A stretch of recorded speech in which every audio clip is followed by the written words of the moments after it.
Intégrale RMC Brésil, Mexique, Gilbert Bribois. En direct de Copacabana dans le studio RMC, ici où le Brésil est déçu par ce match nul 0-0 face au Mexique. On va analyser tout ça avec notre Dream Team du soir, emmené par Coach Courbis. Roland, bonsoir. Salut à tous. Et par Daniel Riolo. Daniel, bonsoir. Salut tout le monde. Cette première question, c'est Jean-Michel Larquet qui le disait tout à l'heure pendant le match. Il disait que pour lui, vu la prestation du soir, on a sans doute cette année le pire Brésil qu'on ait vu en Coupe du Monde. Est-ce que c'est aller un peu vite en besogne parce que le premier tour n'est pas la phase finale?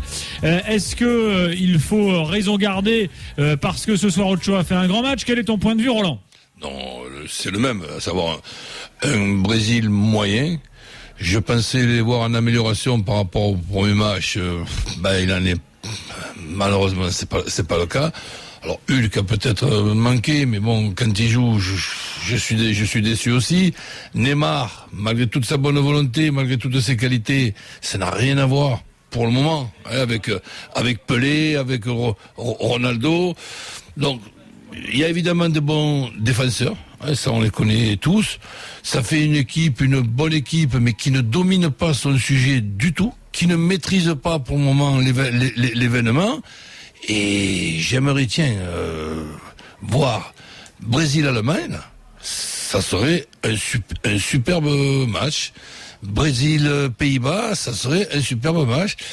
Mais ce Brésil-là, qui puisse gagner la Coupe du Monde qu'il organise, je dirais pourquoi pas. Excusez-moi de noter encore une non-expulsion de Thiago Silva après le pénalty contre la Croatie. Donc on s'en tire pas mal quand même du côté du Mexique parce que à la fin, l'arbitre aurait même peut-être pu siffler un petit penalty à la 89e minute. Il a pas osé le faire, donc il y a une petite amélioration en fin de match en ce qui concerne le niveau de l'arbitrage. Bref, alors, déception pour moi le Brésil pour le moment. Concernant la phrase de Jean-Michel, je dirais que pour l'instant on va attendre un peu, mais que la question, je crois, sera intéressante. Il prend un risque, Jean-Michel, à dire ça maintenant. Parce que c'est vrai que si le Brésil ne change pas complètement de visage, oui, je les vois pas gagner la Coupe du Monde. Lui semble dire que d'ores et déjà c'est cuit et qu'ils ne pourront pas la gagner.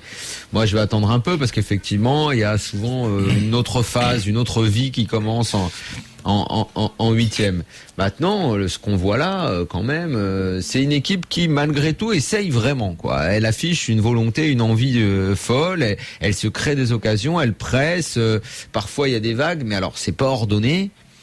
Moi, je comprends pas trop comment ça joue. Tout ne semble pouvoir sortir que des pieds de Neymar. Tu sors Fred, tu mets Joe. T'as Joe et Oscar, en gros, t'as la filmo de Funès sur le terrain. Oui, le fils de Joe. Non, de Funès, c'est Monsieur Joe. Et Oscar. T'as un milieu de terrain quand ils ont démarré, Ramirez, Luis Gustavo et le troisième, bon, peu importe, j'ai un trou, mais je bon. vois que tu veux dire. Paulinho. Oui, bien sûr, Paulinho. Ça me fait plus penser au Brésil 94, là, quand il y avait, pareil, des mecs pas très fins au milieu. Bon, ils avaient quand même gagné. Devant, ils avaient Romario et Bebeto qui faisaient la diff. Là, ils ont Neymar, une bonne défense. Après tout, il faut quand même les inquiéter. Il y a eu que 2 matchs, hein. Mais les Mexicains, même s'ils ont fait un très bon match, à part sur frappe de loin, ils ont pas trop approché du but, mine de rien. Après, c'est vrai que j'ai rarement vu une équipe tenter autant de frappes, hein. Mais bon, ils avaient du mal à approcher, quoi. Est-ce que le principal problème du Brésil, c'est pas simplement c'est pas simplement le manque d'un neuf efficace, parce qu'on peut parler de Luis Gustavo Paulinho tant qu'on veut, tant qu'il n'y a pas un mec capable de la mettre au fond. Fred, il est transparent encore là. Je veux bien, tu as raison, effectivement, de toute façon, ils sont pas un neuf top niveau. Mais avant de juger le neuf, encore, il faut qu'il ait des ballons, le neuf. Le neuf, il en a pas des ballons déjà. Le peu qu'il a, il en fait rien. Mais tu lui as vu des occasions ratées, tu lui as vu des ballons de soir. Moi, je te dis pas que c'est un crack, attention, c'est pas ça. Mais avant de le juger, laisse-le rater des occasions, laisse-le avoir des occasions. Il en a pas des occasions, il a pas de ballon. Il a rien, le jeu n'arrive pas jusqu'au 9. Et c'est certainement l'un des gros problèmes du Brésil aujourd'hui, c'est ça. Maintenant, il faudra aussi dire que le Mexique est certainement une très belle sélection, qu'elle a toujours historiquement plutôt emmerdé le Brésil. Et notre ami Ochoa, je dois reconnaître, a fait une partie miraculeuse quand même, parce que il a fait des arrêts. Je lui donne un grand coup de chapeau. La tête qui va chercher de Neymar, c'est plus le même match derrière le Brésil qui mène 1-0. Il y a plus d'espace parce qu'ils ont du mal à les créer, les espaces, les Brésiliens. Ça va pas assez vite dans les transmissions. C'est pas très brillant, pas très créatif, quoi. Ouais. L'absence d'Hulk, elle a aussi peut-être coûté cher ce soir. Il apporte une espèce de percussion phénoménale, Hulk, mais ils ont pas de joueurs dans leur génération actuelle. Il y a pas de joueurs hors du commun au Brésil. Ils jouent à la limite presque comme une équipe européenne. Enfin, c'est comment dire, le Brésil, ça a quand même été une équipe qui à chaque fois a réussi à t'étaler un ou deux joueurs un peu différents, classieux. Même en 2002, sans être fantastique, ils te mettent un Ronaldo qui te colle un paquet de buts dans la compète, il y a Rivaldo, à chaque compète t'as quand même des mecs un peu hors du commun. Là t'as que Neymar qui est encore un peu jeune, quoi, mais qui est quand même bon, hein, mais oui, bon, il y a pas d'autres mecs, quoi, avec lui. Peut-être que cette Coupe du Monde va servir à ceux qui se révèlent comme le grand joueur qui n'est pas encore. Mais pour le moment, on voit un très bon joueur. Je suis même agréablement surpris. Non, mais c'est dans la tradition du joueur brésilien, des bons joueurs. On peut pas dire qu'il y en a énormément. Non, et eux, comme la France fournissent énormément de joueurs au monde entier, c'est eux les premiers exportateurs. Tu t'attends à ce qu'ils aient une sélection avec beaucoup plus de talent. Non, j'en vois pas, quoi. Il y a encore une fois tout Neymar, c'est tout, quoi. Et t'en viens à regretter Hernanes qui joue pas dans un club énorme en Europe, qui est un très bon joueur. Mais bon, voilà. Après, on les cherche les talents, quoi. Malgré tout, le Brésil a 4 points après 2 matchs. Ils vont jouer contre l'équipe a priori la plus faible de la poule au dernier match, c'est-à-dire le Cameroun. Donc on n'est pas trop inquiet pour les qualifications. Voilà, il faut pas non plus tout jeter à la poubelle, évidemment. On est d'accord, messieurs. Je rappelle juste qu'Hernandez. Non, on jette rien à la poubelle. C'est que il y a toujours une dramatique autour de cette équipe. Elle joue. Et déjà, si elle gagne pas, vu tout le barnum qu'il y a autour au Brésil, c'est déjà un événement qu'elle ne gagne pas. Et on en vient presque à oublier. On en vient presque à ne pas parler de la prestation du Mexique qui est très bonne ce soir, tu vois. Non, mais on va le faire, mais tu vois, ça vient après parce que forcément, tu vois, la dramatique, c'est autour d'eux, quoi. Ils vont gagner, ils vont pas gagner, l'hymne, les couleurs de cheveux et le public et le machin. T'as tout un cirque autour du Brésil et t'es forcément obligé de te dire, s'ils gagnent pas la Coupe du Monde, t'es déçu. Mais s'ils se font sortir en 8e, en quart, en demi, t'as du mal à les imaginer si loin, là, comme tu les vois là, hein. Ah, ça, c'est sûr. Voilà. Allez, Ochoa, nous dit-on sur Twitter, le hashtag RMC Live, Cédric qui nous dit toute la saison. On a dit du bien d'Ochoa, ça se confirme ce soir. Ochoa et Niama, les 2 meilleurs gardiens du monde, étaient en Ligue 1 cette année, nous dit Julien. Voilà, Ochoa on va parler du Mexique. Et Niama. Il y avait également de très bons tweets pendant le match tout à l'heure. On nous rappelait quand même que Dédé Gignac, lui, avait réussi à marquer contre Ochoa. Allez, dans quelques instants, on est de retour. Il y en a beaucoup d'autres qui ont réussi quand même cette année. Il y en a aussi d'autres. Exactement. Intégrale RMC Brésil, Gilbert Bribois. Bonsoir à tous, l'intégrale RMC Brésil continue jusqu'à 2h du matin sur RMC avec 2 matchs au programme. Espagne-Chili à 21h au Maracana, à Rio ici, Rio de Janeiro, à quelques kilomètres de notre studio de Copacabana ici au bord de la mer. Cameroun-Croatie, ce sera Manaus tout à l'heure à minuit. Restons sur le match qui s'est terminé il y a maintenant également 20 minutes. C'est cette victoire des Pays-Bas face à l'Australie. On a vu un super match, messieurs, et on a peut-être tendance à penser, enfin moi en tout cas, que l'Australie ne méritait pas forcément de perdre. Ils ont été superbes les Australiens, on ne les attendait pas aussi bien, coach. Bah oui, c'était une surprise. Et ça démontre que souvent le deuxième match, il est magique, mystérieux. Et c'est pas la seule fois qu'on va peut-être voir ça. On va le voir encore. Le scénario, si je me mets à la place des Australiens, c'est catastrophique. Tu mènes 2-1, tu as la possibilité de faire cet exploit et tu fais même pas match nul. Donc une fois de plus, je dis pas de bêtises, une équipe qui a ouvert le score ne gagne pas. Et je dirais même perd. Ça a dû se passer je sais pas combien de fois. Ali ? Ce qui me plaît chez l'Australie, c'est qu'ils donnent tout. Alors on a entendu rigoler. Oui, les matchs amicaux, ils l'ont précis. Et je disais déjà au match amical, c'est pas du tout la même équipe qu'on retrouvera exactement en Coupe du Monde. Au niveau ouverture de score, c'est les Hollandais qui ont ouvert le score, autant pour moi. Et le pire, c'est que, on le sait, dès qu'ils sont en compétition, ils se transforment complètement, ils donnent tout à fond. C'est tout un groupe qui joue et ils ont ce Cahill qui est exceptionnel. J'ai jamais vu un joueur aussi fort de la tête, je crois que lui, c'est-à-dire pratiquement tous les centres, c'est comme s'il frappait et qu'il avait lui le ballon. Il attire le ballon comme un aimant. Mais sinon, au moins, ce qui me plaît, c'est qu'ils ont tout donné, ils se donnent à fond, ils marquent à chaque fois des buts dans les Coupes du Monde, ils se créent des occasions sans avoir des joueurs qui jouent top dans les top niveau des clubs en dehors de Cahill.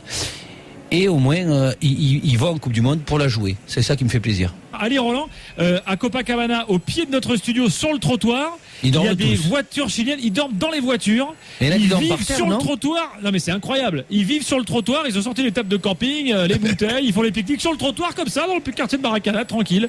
Ils sont des milliers et des milliers. Les Chiliens, c'est impressionnant. Voilà, espérons que tout aille bien à Maracana, bien sûr. Ils sont là, ils sont installés, ils sont bien, voilà, et ils espèrent faire le bon coup face à l'Espagne ce soir. Driss, toujours avec nous. Qui as-tu trouvé particulièrement bon ce soir? On a encore beaucoup vu Robben et Van Persie comme d'habitude. Oui, surtout Robben, Van Persie, ils ont très bien en avance, mais ce qui m'a déçu, c'est surtout Schneider, qui m'a déçu un peu pendant le match. Qui? Schneider, Ali. Oui. C'est vrai que Schneider, déjà, lors du premier match, avait pas été exceptionnel, messieurs, non? Qu'en pensez-vous, Ali, coach? Schneider, il est un petit peu en mode diesel pour l'instant. Il n'arrive pas encore à changer de rythme. Je ne parle pas dans ses accélérations, mais dans la vitesse d'exécution de ses passes après un dribble ou à jouer à une touche de balle pour trouver vraiment Van Persie et Robben un peu plus vite. On l'a pas encore vu dans son rôle où là il est très très fort et même on l'a vu très rarement frapper au but alors qu'il a une frappe exceptionnelle. Donc il est encore en mode diesel. Ouais, mais bon, je sais même pas s'il est pas en mode retraite. Au maximum de ses possibilités et c'est un joueur quand même qui semblerait être sur le déclin. Mais bon, pendant 5 semaines, peut-être il va se booster et être boosté et faire une bonne Coupe du Monde. Pour le moment, je trouve moyen. On va parler de l'Australie dans le détail dans quelques instants également, mais rappelons quand même qu'avec Schneider, on va dire moyen, comme tu dis Roland, avec Van der Vaart forfait, avec Strootman, qui est normalement titulaire indiscutable, milieu défensif, blessé également et absent de la Coupe du Monde, les Pays-Bas gagnent leurs 2 premiers matchs 5-1 et 3-2. Donc c'est quand même assez impressionnant. Intégrale RMC Brésil, Gilbert Bribois. Jusqu'à 2h du matin, l'intégrale RMC Brésil est là en direct du studio d'RMC à Copacabana. Tout à l'heure, Cameroun-Croatie avec Jean-Louis Tour et toute son équipe. Mais tout de suite, dans notre intégrale RMC Brésil, un after spécial Espagne-Chili. Je vous rappelle les 2 résultats du soir et de l'après-midi. Tout à l'heure, les Pays-Bas ont battu l'Australie 3-2. Ce soir, le Chili bat l'Espagne 2-0. Pays-Bas et Chili donc qualifiés pour les 8e. Il y aura en plus une belle finale de groupe là entre les 2 équipes pour finir premier et éventuellement éviter le Brésil en 8e. Et l'autre info importante, c'est bien sûr l'élimination de l'Espagne, championne du monde en titre. On va en parler tout de suite avec Ali Benarbia qui est de retour. Bonsoir Ali. Bonsoir messieurs. Avec Daniel Riolo, salut Daniel. Salut tout le monde. Et avec Fred Hermel qui est de retour parmi nous. Rebonsoir. Hola chicos. Hola. Allez, Ali, Daniel, Fred, tiens, démarrons par Daniel qui est le dernier à entrer en jeu, une sorte de Fernando Torres de la Dream Team. C'est pas gentil pour lui. Ah si, alors là, il peut tant qu'il veut. Torres. J'ai toujours aimé Sandrine Kiberlin, Daniel. Je l'aime beaucoup, Torres, donc ça va très bien. Est-ce que, enfin, je sais pas, je te pose cette question un peu brute. Est-ce que c'est la fin d'une époque? C'est la fin de la domination espagnole, donc c'était le soir un peu programmé. Fred nous en avait tellement parlé. On en avait parlé l'autre soir quand ils avaient pris cette tarte contre les Pays-Bas. J'avais fait cette analogie avec Tyson contre Buster Douglas. À un moment, tu tournes la page. Voilà, c'était ce soir. En plus, ils tombent pas contre une équipe naze, ils tombent contre une super équipe. Donc merci, au revoir l'Espagne. Effectivement, enfin, tu imagines une domination comme on l'avait jamais connue. En club, ils continuent de dominer. Ils ont tout raflé cette année. Ça a certainement certainement joué aussi sur leur non seulement sur leur état physique, mais leur état mental et leur faim à chacun, notamment les mecs du Real qui attendaient cette libération européenne depuis tellement longtemps qu'à mon avis ça les a également un peu vidés mentalement. Bon, voilà, on a un peu tout dit déjà la dernière fois sur l'Espagne. Là, on se rendait aux obsèques. Là, c'est terminé. Chacun rentre à la maison. Je suis sûr que demain, tu vois, certains d'eux ne seront même pas tellement tristes. Ils seront soulagés, ils vont partir en vacances et ils vont enfin couper parce que ça fait des années qu'ils sont sur la brèche, qu'ils gagnent, qu'ils sont sollicités par des saisons éprouvantes. Et ça va être pour eux un petit peu de tranquillité maintenant. Moi, j'ai juste envie de dire bravo, merci, à la prochaine, qu'on va passer à autre chose, voilà. En fait, il aurait fallu, Gilbert, que cette saison en Espagne, où le trio c'est des trois équipes, l'Atlético Madrid, le Real et Barcelone, plus cette finale Champions League, se déroule dans une année impaire, parce que là, on dirait que les joueurs ils voulaient qu'une chose, c'est terminer cette saison, gagner la Champions League, gagner le championnat et partir en vacances en fait. Parce qu'ils étaient vraiment au bout du rouleau. Bien sûr. Non, mais physiquement aussi. Hein. Donc lien clair pour toi entre la saison des clubs et ce qui se passe en Coupe du Monde. Fred, très franchement, parce que ça fait des semaines que tu nous le dis, ça va pas être une énorme surprise pour l'Espagne. C'est-à-dire qu'il y avait des signes en coureurs, il y avait des déclarations de joueurs. Voilà, les Espagnols qui connaissent le foot avaient senti venir le fiasco, quoi. Oui, parce que c'est vrai que le peuple espagnol, c'est un peuple c'est un vrai pays de football, donc on connaît le foot ici, et donc les gens savaient bien qu'on pouvait pas qu'une Coupe du Monde ça demande un physique, un minimum de physique. T'as beau être un super technicien, si t'as un mec à côté qui court un peu plus vite que toi, t'as du mal. Donc ça, on avait cette conscience là. Alors on se disait ici, Ramos peut-être le leader, etc. Des gens, chacun essaie de se raccrocher à quelque chose. Bon, les premières réactions, si tu me permets, Gilbert, oui, bien elles sûr, sont un petit peu dures. Elles sont un peu dures, notamment sur Del Bosque. Les programmes de télé la ouvrent avec une question départ de Del Bosque. Est-ce que Del Bosque est l'homme de la situation pour renouveler cette sélection? Parce que tu nous as rappelé tout à l'heure qu'il avait un contrat jusqu'en 2016. Hein. Exactement. Voilà, jusqu'à la fin 2016, donc jusqu'à après l'Euro. Est-ce que lui, tu penses qu'il voudra rester? Le programme. Est-ce que lui n'est pas également usé, tout ce qu'il a fait, même si c'était pas lui en 2008, rappelons-le. Mais enfin, non, c'était lui, il a quand même 2 titres, il est plus tout jeune. Est-ce que c'était pas le moment là de débuter la Coupe du Monde avec les Cazorla, les Coquets? Non, comment tu fais pour sortir les autres? C'est pas les sortir. Si tu les sors. Ali, l'argument pour le faire. Non, c'est pas l'argument. Voilà, c'est ça exactement, Gilbert. Quand tu vois que physiquement les mecs, ils sont à la rue. En tout cas, les utiliser différemment. Sortez-moi un seul exemple dans l'histoire du sport de quand ça s'est passé comme ça, comme vous dites. Mais une saison comme elle s'est passée cette année, Daniel. Une saison comme elle s'est passée cette année. Mais moi, je veux bien. En Espagne. Non, mais moi, je ne conteste pas ce que vous dites. Je dis que ce que vous proposez ne s'est jamais vu. Parce qu'il le fait humainement, c'est pas possible. C'est toujours ceux qui ont beaucoup gagné qui meurent. Mais il le fait pas le changement. C'est comme ça que ça se fait. Au deuxième match, il y a pas de changement. Elle se tourne avec ceux qui ont gagné. Un joueur comme Ramos, il y a très peu de joueurs dans les duels qui arrivent à bouger un joueur comme Ramos. Que le mec, ça fait 2 matchs d'affilée. Là, il est cuit. Là. Non, mais 2 matchs d'affilée qu'il n'arrive pas à gagner un duel. Mais tu le sors pas tout le monde. Ali. C'est pas une question de pas sortir de l'équipe. C'est-à-dire que t'es sélectionneur, tu te dis. Les mecs, ils sont cuits à la rue complet. Tu vas jouer quand même avec? Oui. Non mais Ali. Parce que encore une fois, je te dis, dans l'histoire du sport, je n'ai jamais vu une autre façon de faire. Ali, on ne prête qu'aux riches. Donc on veut dire quoi? On ne prête qu'aux vainqueurs. On n'écoute que les vainqueurs. Quand Xabi Hernandez a des doutes, il y a 2 ans après l'Euro, Xabi Hernandez parle avec Del Bosque et décide d'aller jusqu'au mondial.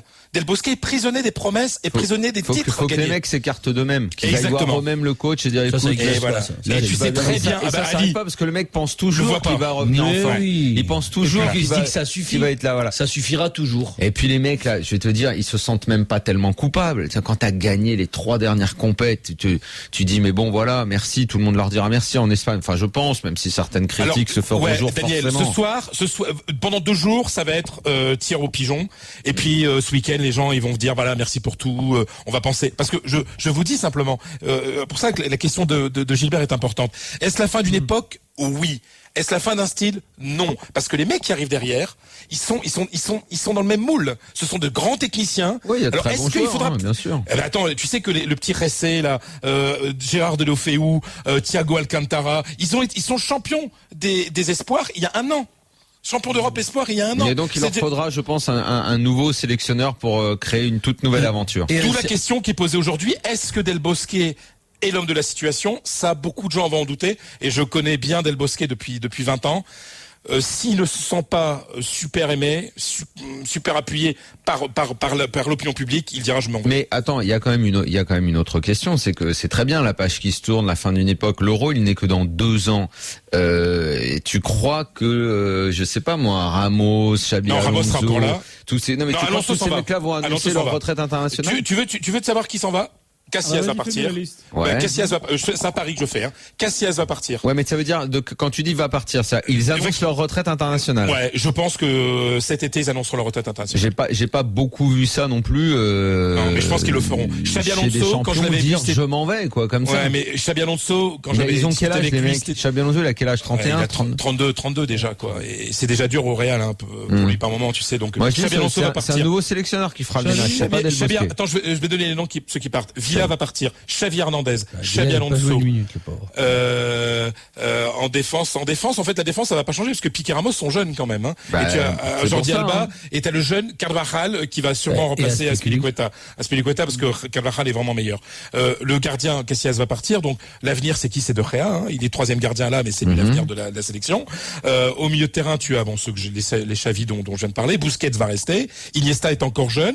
Mais il faut aussi des guides pour l'avenir. Et puis il y aura l'éruption de Thiago Alcantara. C'est pas vieux. C'est pas vieux. Il y en a un paquet qu'on va revoir. On va revoir. Dès septembre dans les éliminatoires. Mais les emblématiques, hein. les Xavi, les Casillas, tout ça, ils seront plus là.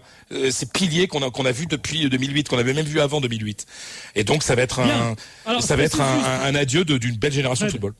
Je précise qu'on va bien sûr parler du Chili dans quelques instants, notamment avec Victor au 32-16. Je peux vous dire qu'ici à Copacabana, les milliers de Chiliens qui n'avaient pas de billets et qui campaient sur les trottoirs. Quelle ambiance c'était, hein, Gilbert, une ambiance de fou là dans le stade, là tous ces Chiliens, c'était génial. Ils chambraient, ils chantaient Eliminado là pendant 10 minutes à la fin. Je sais pas si vous avez entendu ça. Non mais c'est une super sélection, hein, c'est un peu normal qu'on fasse gros plan sur l'Espagne parce que c'est un événement.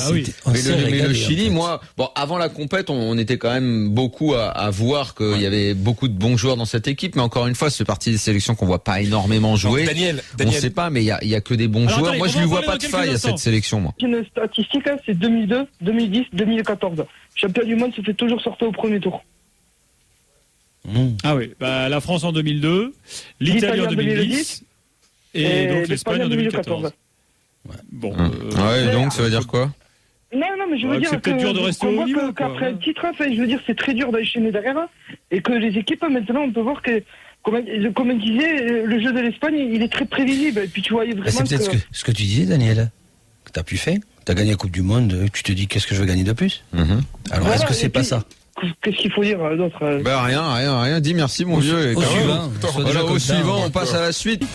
Tout de suite, Eric, on a beaucoup parlé de l'Espagne. Daniel voulait rajouter un mot sur Diego Costa avant que l'on parle du. C'était la conclusion. C'était la nouveauté espagnole. Del Bosque a peut-être senti qu'il fallait changer quelque chose, tenter une sorte de plan B quand le A marcherait pas, un autre plan de jeu. Finalement, tout ça a capoté. Diego Costa n'est pas fait pour jouer avec des mecs comme Iniesta, avec la touche Barça qu'a toujours eu cette équipe.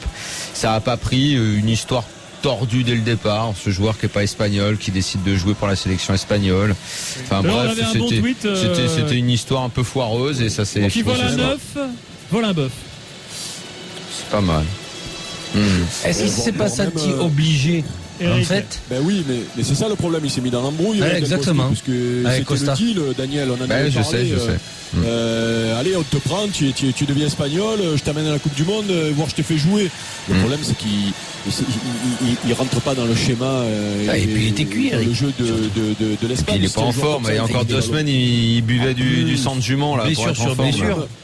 Enfin, du placenta de jument là. Il se faisait des bains de placenta. Tu penses qu'il est inadapté au style en fait, Eric? Regarde. Déjà, faudrait qu'il soit en forme. Il joue sans avant-centre en fait. Même en forme, Daniel, laissez parler un peu Eric. Il a besoin de centre. Il n'y a pas un centre. On sait très bien comment jouent les Espagnols. Ils veulent rentrer dans les 18 avec le ballon. Il y a même rarement des frappes alors qu'ils ont eu quelques occasions ce soir, tu vois. Donc pour moi, tu peux pas jouer avec ce style de jeu-là. Tu peux pas jouer avec un garçon comme ça. Il te sert à rien. Ils ont joué à 10 là ce soir. Le Chili, messieurs, il faut qu'on en dise un mot quand même de ce Chili, le s'il vous Chili plaît. et la trace Bielsa. Est-ce qu'on On la en a sent beaucoup là? parlé Est-ce que de les l'Espagne, Marseillais Eric, avant. frétillent en se disant que Avant que t'arrives, bah oui, parce que ce Chili, il a été façonné par Bielsa. bien sûr, il a Eric. été fait par Bielsa. Ça peut exciter les Marseillais, tout ça. Bah bien sûr. C'est le style, il est encore là. Hein. Victor, bonsoir. Hola chicos, les Salut, supporters Victor. et chiliens aussi. Ah, et vrai Chilien. Alors, est-ce que toi, tu vrai t'attendais Chilien. Est-ce que tu t'attendais à 6 points après 2 matchs? Voilà, quelle joie déjà d'être à l'antenne avec vous, hein, parce que je vous écoute tous les soirs. Gilbert, Daniel, Eric, toute l'équipe, même Fred qui est parti. Et puis je peux te dire qu'aujourd'hui, je me fais plaisir parce que j'ai vu la confiance et l'envie. Et la confiance et l'envie, il était que d'un seul côté, c'était l'équipe chilienne. Malheureusement, Espagne, il a passé, comme on l'a dit déjà, on l'a répété, une époque. Et aujourd'hui, cette confiance, cette envie, l'organisation tactique, il était de notre côté. Et heureusement pour nous, parce que c'était depuis très très longtemps qu'on n'arrivait pas à faire un bon match et gagner un match contre l'Espagne. Dis-moi, Victor, t'as pas été super impressionné par cette équipe du Chili? Parce que moi, pour l'instant, c'est l'équipe la plus forte que je trouve, la plus complète dans tous les domaines, défensivement au milieu de... Mais à tous les niveaux, aussi bien en perte de balle que quand ils attaquent, ils arrivent à attaquer à 3-4, ils perdent pratiquement pas le ballon, alors que des fois ils étaient pressés entre 2 ou 3 joueurs. Pour l'instant, c'est la seule équipe la plus complète que j'ai vue depuis le début de la saison. Et toi, t'as pas l'air autant surpris que ça. Si, mais faut pas être trop chauviniste, parce que si je suis chauvin et que j'ai dit ça, demain matin à mon travail, ils vont me charrier. Mais même dans les petites concours qu'on fait dans la mairie, j'ai travaillé dans la mairie en Gironde, dans une mairie en Gironde, et j'ai mis le Chili champion en finale avec le Brésil, et tout le monde rigolait, tu vois. Et j'aimerais bien rencontrer... Faudrait qu'il les évite en 8e. Le Mexique. Parce qu'il y a deux gardiens dans ces championnats du monde. Il y a Bravo et Ochoa. Et je crois que ça serait magnifique pour voir un match. Bravo, c'est un super gardien, t'as raison, c'est vrai. C'est un très très bon gardien, le Chilien. Et puis bon, on a de la jeunesse, et puis c'est pas la même chose, hein. Même si Bielsa il vient en Marseille, tu fais pas le même équipe quand les gens ils sont fin des gagnes, quand ils sont la fin, que quand ils sont le ventre plein. Tu vois ce que je veux dire? Ouais, bien sûr. Voilà, les Costa Rica, le Chili, ils ont gagné ces matchs contre l'Uruguay parce qu'ils savaient l'envie, ils avaient tout pour essayer de gagner, tu vois. Ouais. Alors je suis très content.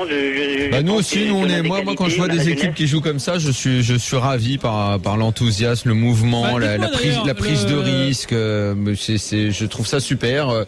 Le Chili-Pays-Bas qui arrive là, les gars. Là. Mais tu sais, on a vu l'Australie aujourd'hui. Moi, j'ai trouvé admirable aussi l'Australie aujourd'hui. On voit que des bons matchs, on voit que des équipes qui se donnent.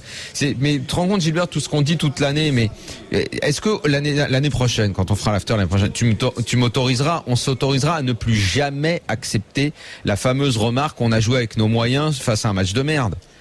Regarde ce qu'a fait l'Australie. Regarde ce que font toutes les sélections. Ils donnent tout, ils attaquent, ils jouent. On ne peut plus accepter cette excuse qu'on entend tous les week-ends en Ligue 1. On a joué avec nos moyens. Stop. Non, ou alors le budget. C'est plus possible, on peut plus. Le budget ou tout ça, on ne peut plus nous mentir. On ne peut plus nous mentir. Cette Coupe du Monde, elle est là. Et avant, il y avait 1 milliard de trucs qui le prouvaient, mais là, on va dire que le mondial, c'est une caisse de résonance beaucoup plus grande. Mais t'es d'accord, Gilbert, on ne pourra plus accepter cet argument, c'est plus possible. Intégrale RMC Brésil, Gilbert Bribois. Coach Courbis, c'est là, Ali Benarbia, et là, la Colombie a battu la Côte d'Ivoire 2-1. D'ailleurs, messieurs, sachez qu'à Bogota, capitale de la Colombie, eh bien, on a décrété aujourd'hui une loi sèche, c'est-à-dire interdiction de consommer de l'alcool, parce qu'on craignait quelques débordements sur place. La passion est totale en Colombie. D'ailleurs, on reçoit des tweets sur le hashtag RMC Live. Florian qui nous dit l'ambiance ici est énorme, c'est de la folie. Yepes est immortel. 100e sélection aujourd'hui. James et Cuadrado au niveau. Voilà ce que nous dit Florian. Mais nous, on va parler des choix de Sabri Lamouchi tout de suite, messieurs, avec Moyabi qui habite à Abidjan et qui est au 32-16 avec nous. Bonsoir. Oui, bonsoir. Alors, Moyabi, j'aimerais quand même que tu nous dises, est-ce qu'à Abidjan, est-ce qu'en Côte d'Ivoire, le fait que la star nationale Didier Drogba soit sur le banc, est-ce que ça fait scandale ou est-ce qu'on comprend globalement, est-ce que les gens sont partagés ou est-ce que c'est l'unanimité contre Sabri Lamouchi là-dessus? Moyabi. C'est l'âme de l'équipe ivoirienne. Le fait de buter, franchement, chez nous ici, le fait de faire jouer Drogba, même s'il ne joue pas, le nom qu'il a un apport sur la défense Parce que la défense, franchement, il n'arrive pas à monter. Étant donné que tu es Drogba avec le bloc qu'il a, c'est ce que nous s'est dit. La liaison est moyenne, mais on a compris ton message. Rien qu'avec son nom, il fait peur aux défenseurs. Moi, je suis assez d'accord. Rien qu'avec sa présence, on va dire, il fait peur aux défenseurs. Il peut faire peur aux défenseurs et aussi rendre ses coéquipiers meilleurs en étant plus confiants. Oui, ça c'est possible. Ça c'est déjà vu, ça. Des joueurs capables d'apporter ça, oui. Alors attention parce que maintenant la Côte d'Ivoire joue contre la Grèce qui a priori sur ce qu'on a vu jusque-là est peut-être l'équipe la plus faible des 4. Je sais pas si vous êtes d'accord avec moi messieurs. Donc moi je suis globalement confiant pour la Côte d'Ivoire. Oui mais c'est pour ça que je te dis. Les Grecs il y a des gros problèmes, ils se sont mis sur la tronche à l'entraînement entre eux. Enfin bref c'est. C'est là qu'ils sont bons. Et bon et peut-être on va voir. Avec des grosses pierres. Un seul pays africain qualifié, et ça sera peut-être la Côte d'Ivoire. Mais oui, dans tous les cas, on reste quand même, encore une fois de plus, on va attendre les matchs de tout à l'heure, sur 3 buts, sur des occasions, sur un football vivant. Moi, pour le moment, je me régale. Hein. Bien, Christopher, supporter de la Colombie, supporter de la Colombie est là au 32-16, bonsoir. Oui, bonsoir à tous, bonsoir et surtout, que viva Colombia. Voilà. C'est bien. Dis-moi, tu as tremblé quand même dans ce match plus que contre la Grèce sans doute. Alors franchement, j'ai tremblé plus que contre la Grèce, c'est vrai. Déjà quand on voit la Côte d'Ivoire, les joueurs qu'ils ont, ça fait rêver parce qu'il y a beaucoup de joueurs qui jouent dans des très grandes équipes. Ils sont très physiques, ils sont impressionnants. Il y a des joueurs ivoiriens que j'adore. Je trouve que ça a été équilibré. Puis après, vers la fin, quand on a marqué le premier but, on a pris confiance. Et ensuite, le deuxième but, ça a été un cadeau. Voilà, il faut le reconnaître, ça a été un cadeau qu'on a profité. On a marqué le deuxième quand il y a eu le 2-1 de la part de la Côte d'Ivoire. Là, franchement, j'ai vraiment eu peur parce que voilà, ils ont des individualités très fortes, les Ivoiriens.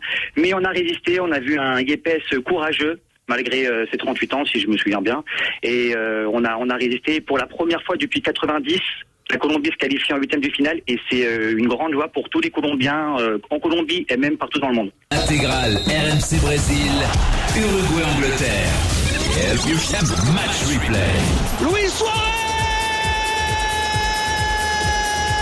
Gol del pistolero!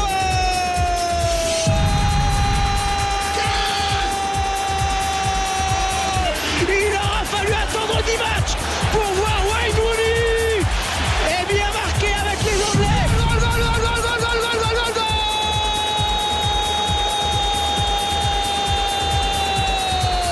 Luis Suarez pour l'Uruguay. RMC Match Replay. Et l'intégrale RMC Brésil est là jusqu'à 2h du matin. Tout à l'heure Japon, Grèce à minuit. Tout à l'heure la conférence de presse de Didier Deschamps aux alentours de 23h40.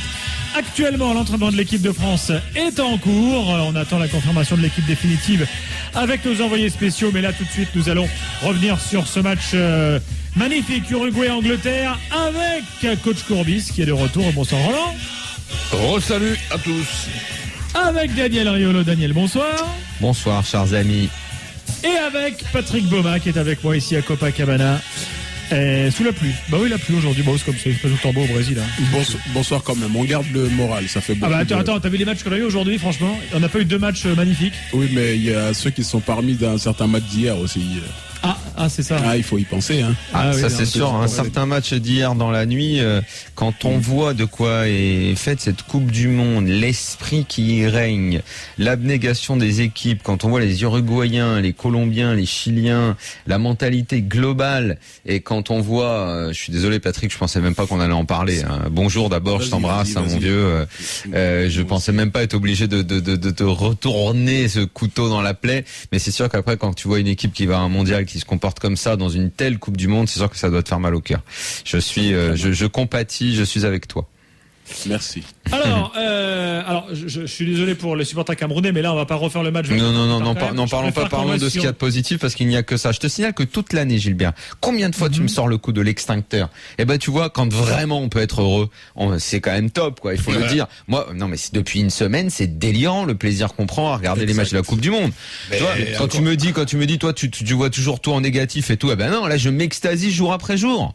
c'est génial. Tu vois, et ça. Mais Daniel, Roland, tu me l'as changé ou quoi? Qu'est-ce qui s'est dit? Est-ce que t'as vu ce qu'on voit dans cette Coupe du Monde? Ramenez-moi le vrai Riolo, pas son frère. T'inquiète pas, on progresse à tout âge. Non, attends, excuse-moi. Il est en train de terminer son apprentissage. Excusez-moi, c'est là qu'on voit la différence entre les gens exigeants et les médiocres. C'est que quand la qualité est là, on est ravis. Moi, j'en peux plus tellement je suis enthousiaste. Vous, si toute l'année vous vous plaignez pas de ce qu'on voit en Ligue 1, tant pis pour vous. Si vous voulez faire semblant. Il vient de nous dire qu'on est tous des médiocres. Hein. Non, si vous voulez faire semblant. Non, je dis que vous voulez faire semblant. Si vous voulez simuler votre plaisir, simulez. Ouais, écoute, moi, il y a eu quelques matchs qui m'ont plu cette année. Bon, on va pas faire la liste. Restons sur Uruguay, Angleterre. L'arbitrage n'est pas mauvais depuis le début de la compétition. Il est parfait, l'arbitrage. Il est parfait. Ça a très mal démarré. Justement, ça fait mal parce que tu sais, Patrick, l'arbitrage est bon, mais l'esprit des joueurs, je trouve bon aussi, quoi. Il y a pas trop, tu vois, il y a pas de, je pense que les joueurs sont également dans l'esprit. On a eu, certes, dans le premier match, la simulation de Fred, ce qui fait partie de l'histoire du foot. Mais, globalement, l'esprit des joueurs est bon, l'esprit des arbitres est bon, tout est bon pour l'instant, hein. Il y a une semaine, on nous disait encore que cette Coupe du Monde, elle sentait le pâté ou le pourri, et finalement, elle est exceptionnelle, quoi. Alors j'aimerais, messieurs, s'il vous plaît, que vous fassiez une petite place à Philippe Auclair. Ah, le pauvre. Si vous le voulez bien, parce qu'il est là parmi nous. On va démarrer. Philippe. Tu sais, mais qui est comme Bonsoir, vous, qui depuis. Philippe, Bonsoir Patrick. Happy. Non, mais moi je serais complètement d'accord avec Daniel. En une semaine, moi je crois que j'ai plus vibré en une semaine de Coupe du Monde qu'en 2 saisons de Ligue des Champions. Et oui. Oui. Je comprends ce que tu dis. Ce qu'on voit, c'est magnifique. Moi, quand je vois cette équipe du Chili, j'ai envie de mettre le drapeau chilien sur la maison. Enfin bref. Ouais, c'est vrai, là, c'est ce vrai. soir, non, mais t'es pris de sympathie. Mais t'es pris de sympathie pour ces équipes. Pourquoi et cet après-midi Mais bien sûr, la Colombie Côte d'Ivoire, c'était génial, c'était génial, c'était un super match. D'un côté comme de l'autre. Mais je crains le pire au Japon. Non mais est-ce que vous avez vu qu'on regarde des matchs? On regarde des matchs. Philippe, Patrick, on regarde des matchs. On en est presque plus à se demander qui a fait l'erreur tactique, quels sont les changements. Oui, parce que souvent je trouve justement que les entraîneurs font des changements en plus qui conduisent à des prises de risques, donc c'est intéressant.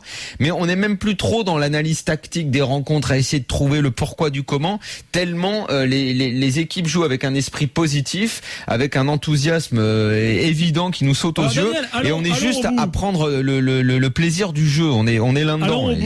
Allons au bout, avant de parler de l'Angleterre. Demandons à nos amis Repellini et Domenech d'organiser un stage de l'UNECATEF au Brésil, qu'ils les amènent tous, qu'ils viennent tous. Venez les gars, vous allez voir, c'est sympa. C'est surtout les entraîneurs, c'est surtout nos entraîneurs qui devraient faire des stages de plaisir du jeu, quoi, surtout quoi. Et de l'esprit, et nos joueurs qui devraient regarder l'esprit qu'on affiche quand on veut défendre des couleurs. Comme Roland est avec nous tous les jours, je peux vous dire que Montpellier l'année prochaine, c'est un mix du Chili, de l'Uruguay et de la Colombie. Ça va faire très mal. Roland, il va s'inspirer là. Je vais te dire un truc. Son équipe, ça va être la Colombie. D'ailleurs, il va prendre que des Colombiens. Ouais. Que des cafetiers. Oui.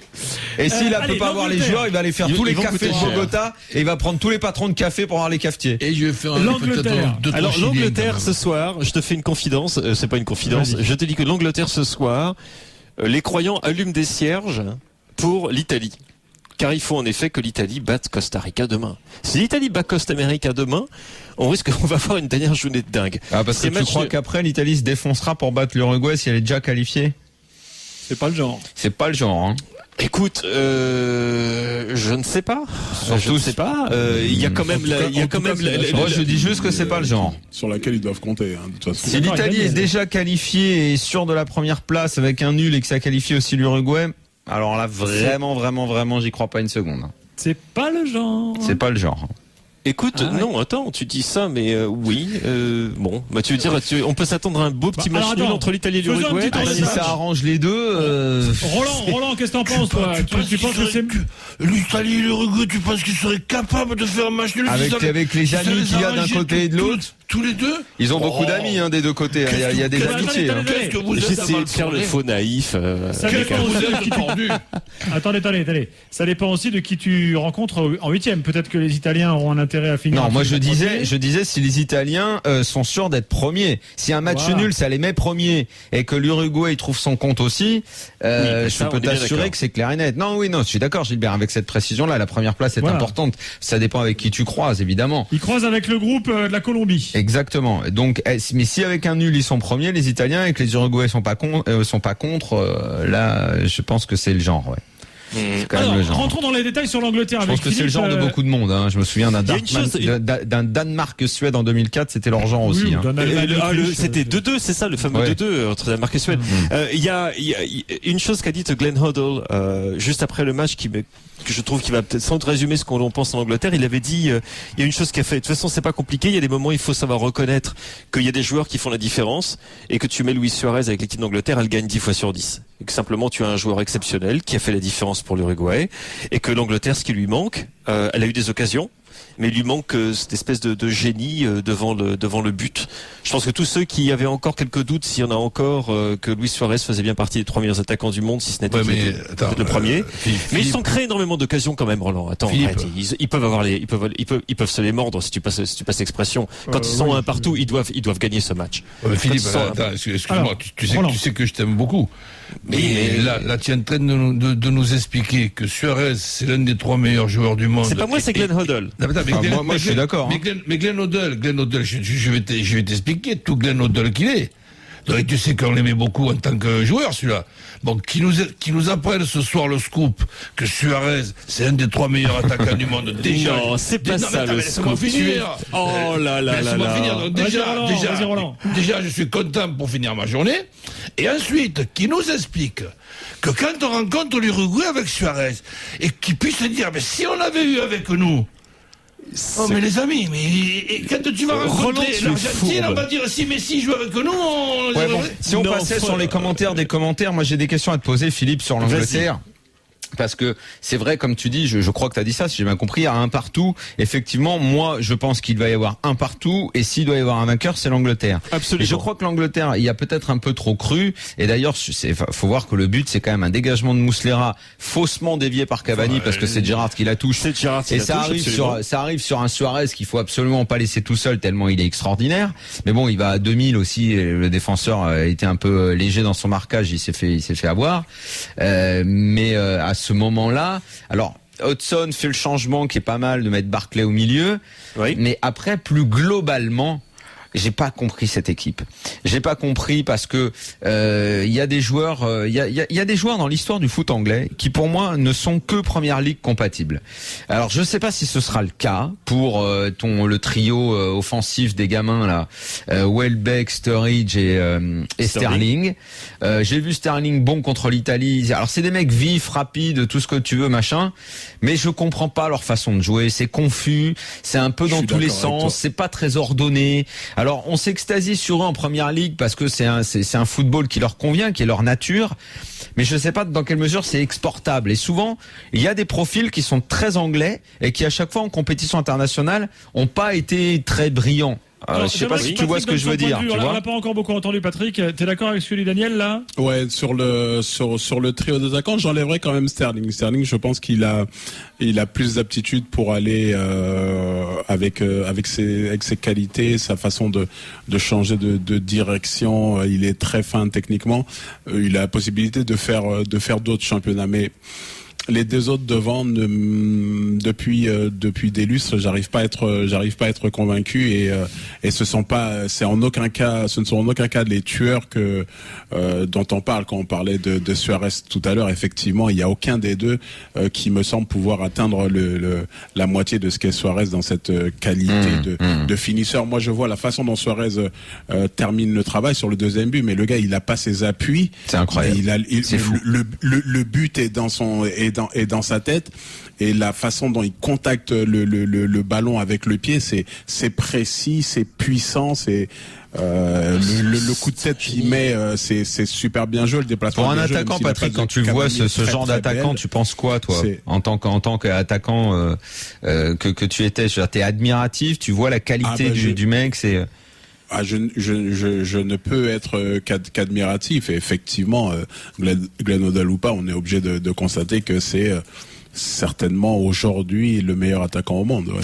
Alors tiens, on va prendre Daoud le 32-16 et ensuite on va continuer nos débats sur l'Angleterre et l'Uruguay. Philippe, on a le temps de le faire tranquillement. Daoud, bonsoir. Bonsoir à tous. Bonsoir Daoud. Bonsoir Daoud. Tu es supporter de l'Angleterre et t'as toi aussi ta théorie sur cette défaite. Oui, alors tout d'abord, je plus sois totalement avec vos dires du début de l'émission.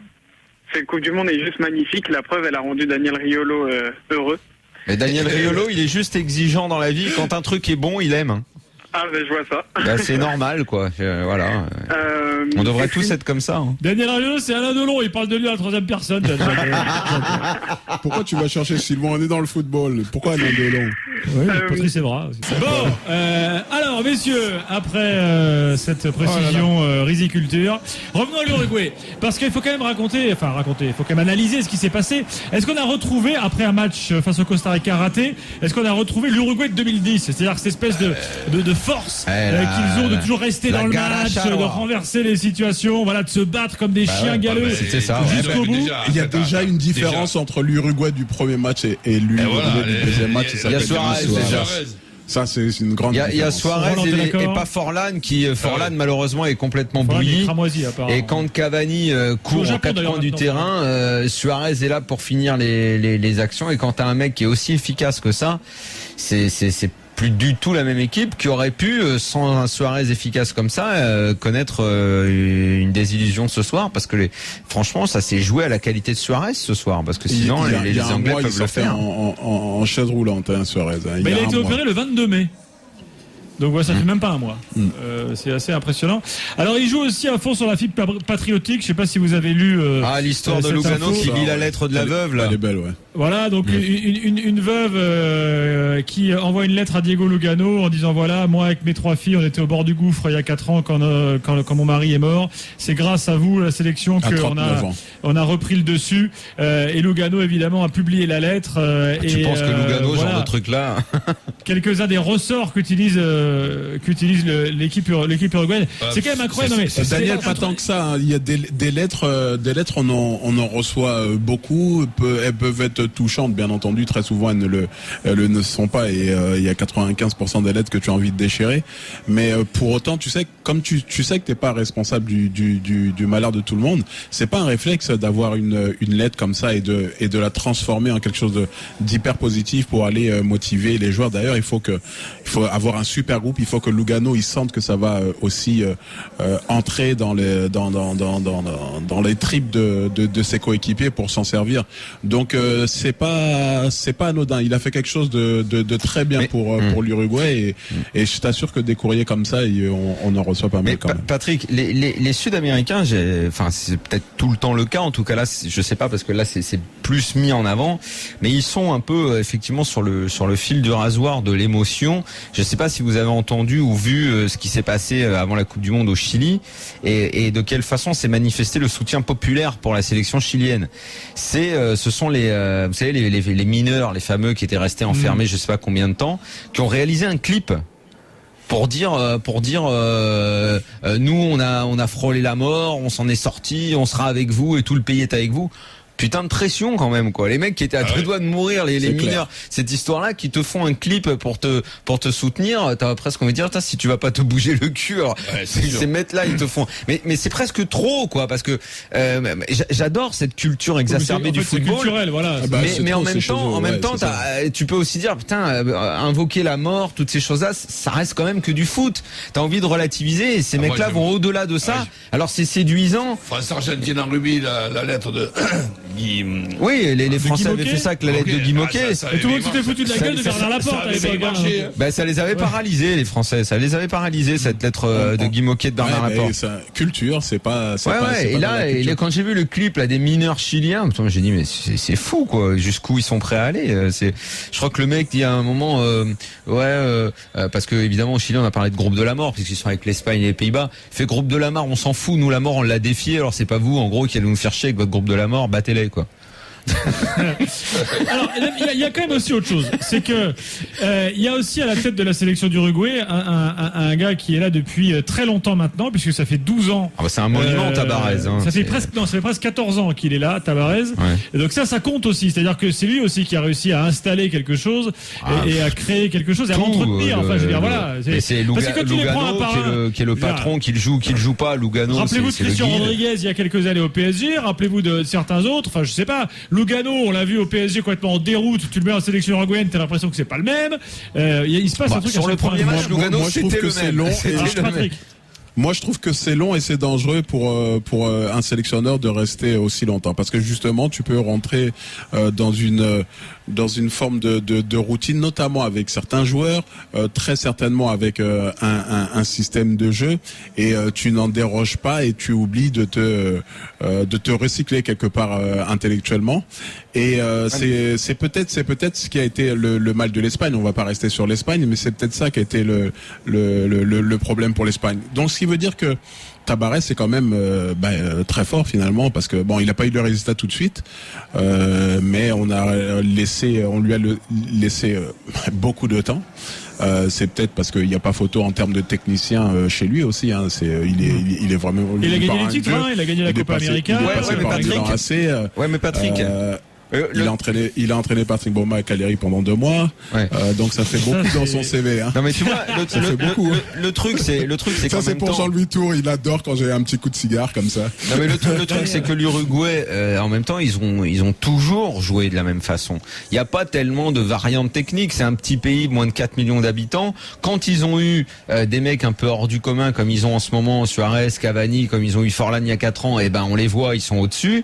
Quand ils les ont pas, ils ont plus que leur valeur, la fameuse gare à Charrois, là, à se mettre minable sur le terrain comme des fous, mais ça a toujours été leur méthode. Il n'y a pas réellement de schéma tactique, ça a toujours joué un peu de la même façon, Tabarez ou non. Après, quand c'est une institution comme lui, c'est-à-dire une sorte de père spirituel respecté, notamment parce qu'il est venu en Europe et pas parce que c'est un entraîneur de renom, et en plus de 3 stars, des mecs qui sont là depuis 10 ans comme Diego Lugano, qui est une sorte de père spirituel pour tout le monde, ça donne une équipe qui peut battre tout le monde, quoi. Mais c'est quand même limité, quoi, tactiquement. 2-1 pour l'Uruguay face à l'Angleterre, 2-1 pour la Colombie face à la Côte d'Ivoire. Tout à l'heure, dans quelques instants, la conférence de presse de Didier Deschamps. En attendant Didier Deschamps, on pourra continuer nos débats. Et puis Japon-Grèce à partir de minuit, c'est le programme dans l'intégrale RMC Brésil tout de suite. Alors, débat tactique à venir dans quelques secondes, mais un mot tout de même, Patrick Roland, sur la défaite de l'Italie, parce que c'est une sacrée surprise. L'Italie avait gagné face à l'Angleterre le premier match 2-1, et là ils perdent face au Costa Rica.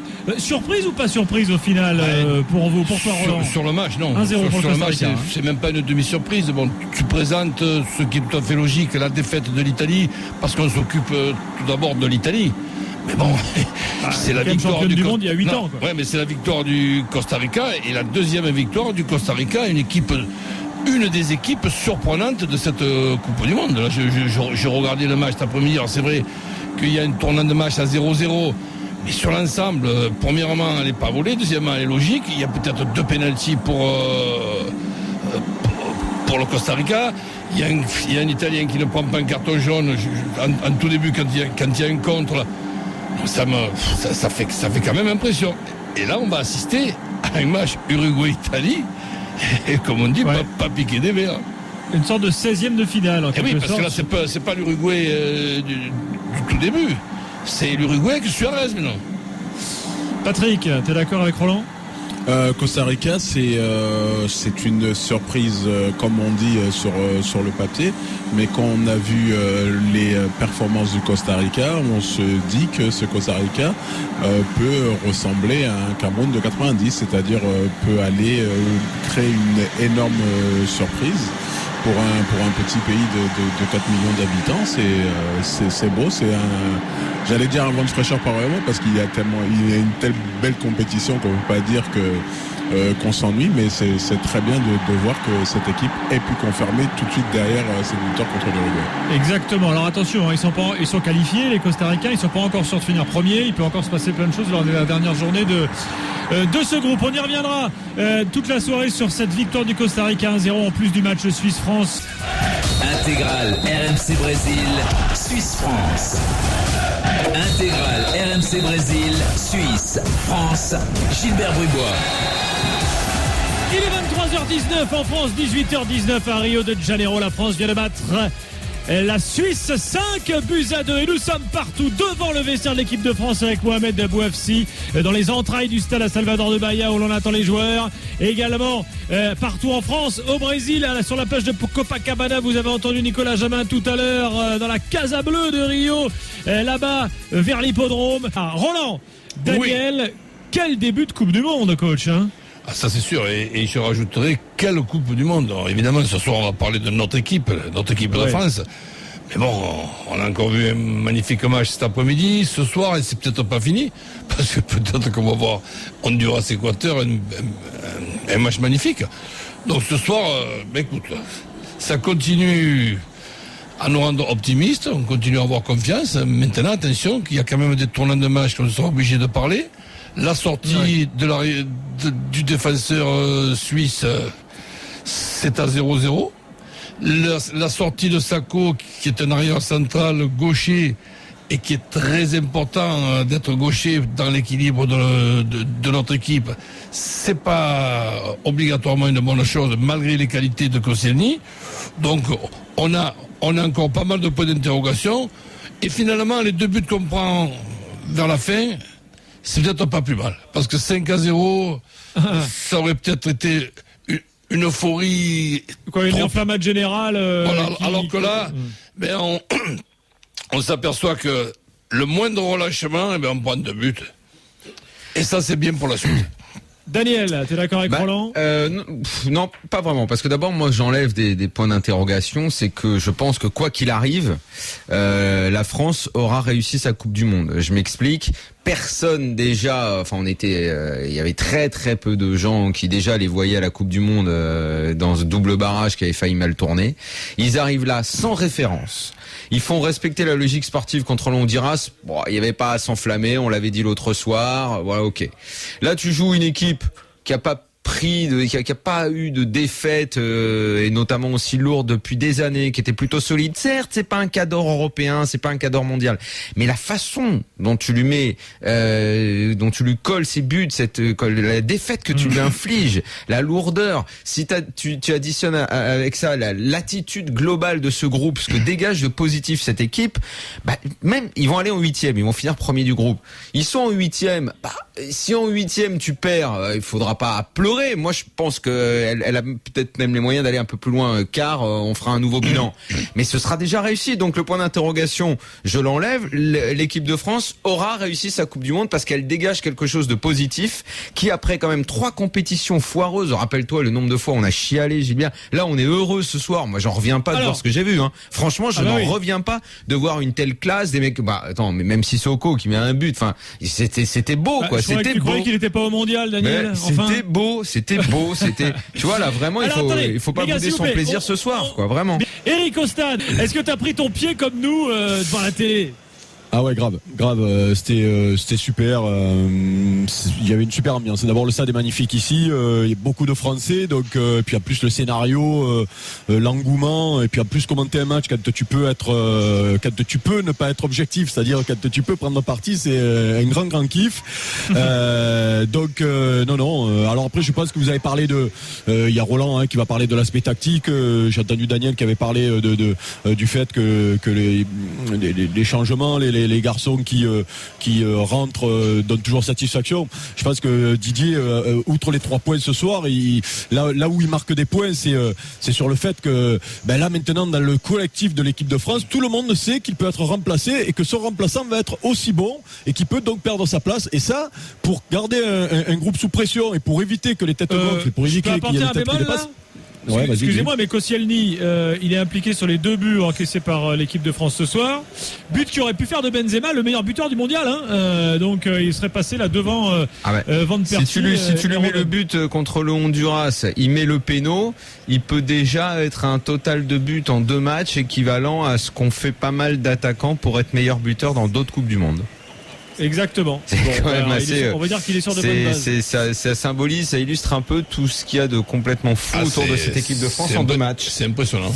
De ce qui se passe autour de ces Bleus en 2 matchs. On ne sait pas où iront ces Bleus, mais je répète, 2 matchs comme ça qui te propulsent déjà en 8e de finale, un 8e abordable. Cette équipe de France en 2 matchs a déjà réussi sa Coupe du Monde, quoi. C'est assez impressionnant, mais 5 buts dans un match, l'équipe de France n'avait pas fait ça depuis 58 quand même. Un France-Paraguay où Juste Fontaine avait régalé. Oui, Mohamed. Juste une petite information concernant l'état de santé de Mamadou Sakho. Alors, il a une petite lésion. Alors, attention, messieurs, du sartorius gauche. Est-ce que vous savez ce que c'est le sartorius? Alors, Roland, il sait. Roland, tu sais ça, toi? Médecin, docteur? Non, mais ce qu'est une lésion, ça, je sais. Alors, la petite lésion du sartorius gauche. C'est un muscle de la cuisse. Donc les Bleus, enfin le staff des Bleus n'est pas inquiet, on n'est pas trop inquiet. Il passera une échographie et un IRM demain pour en savoir plus.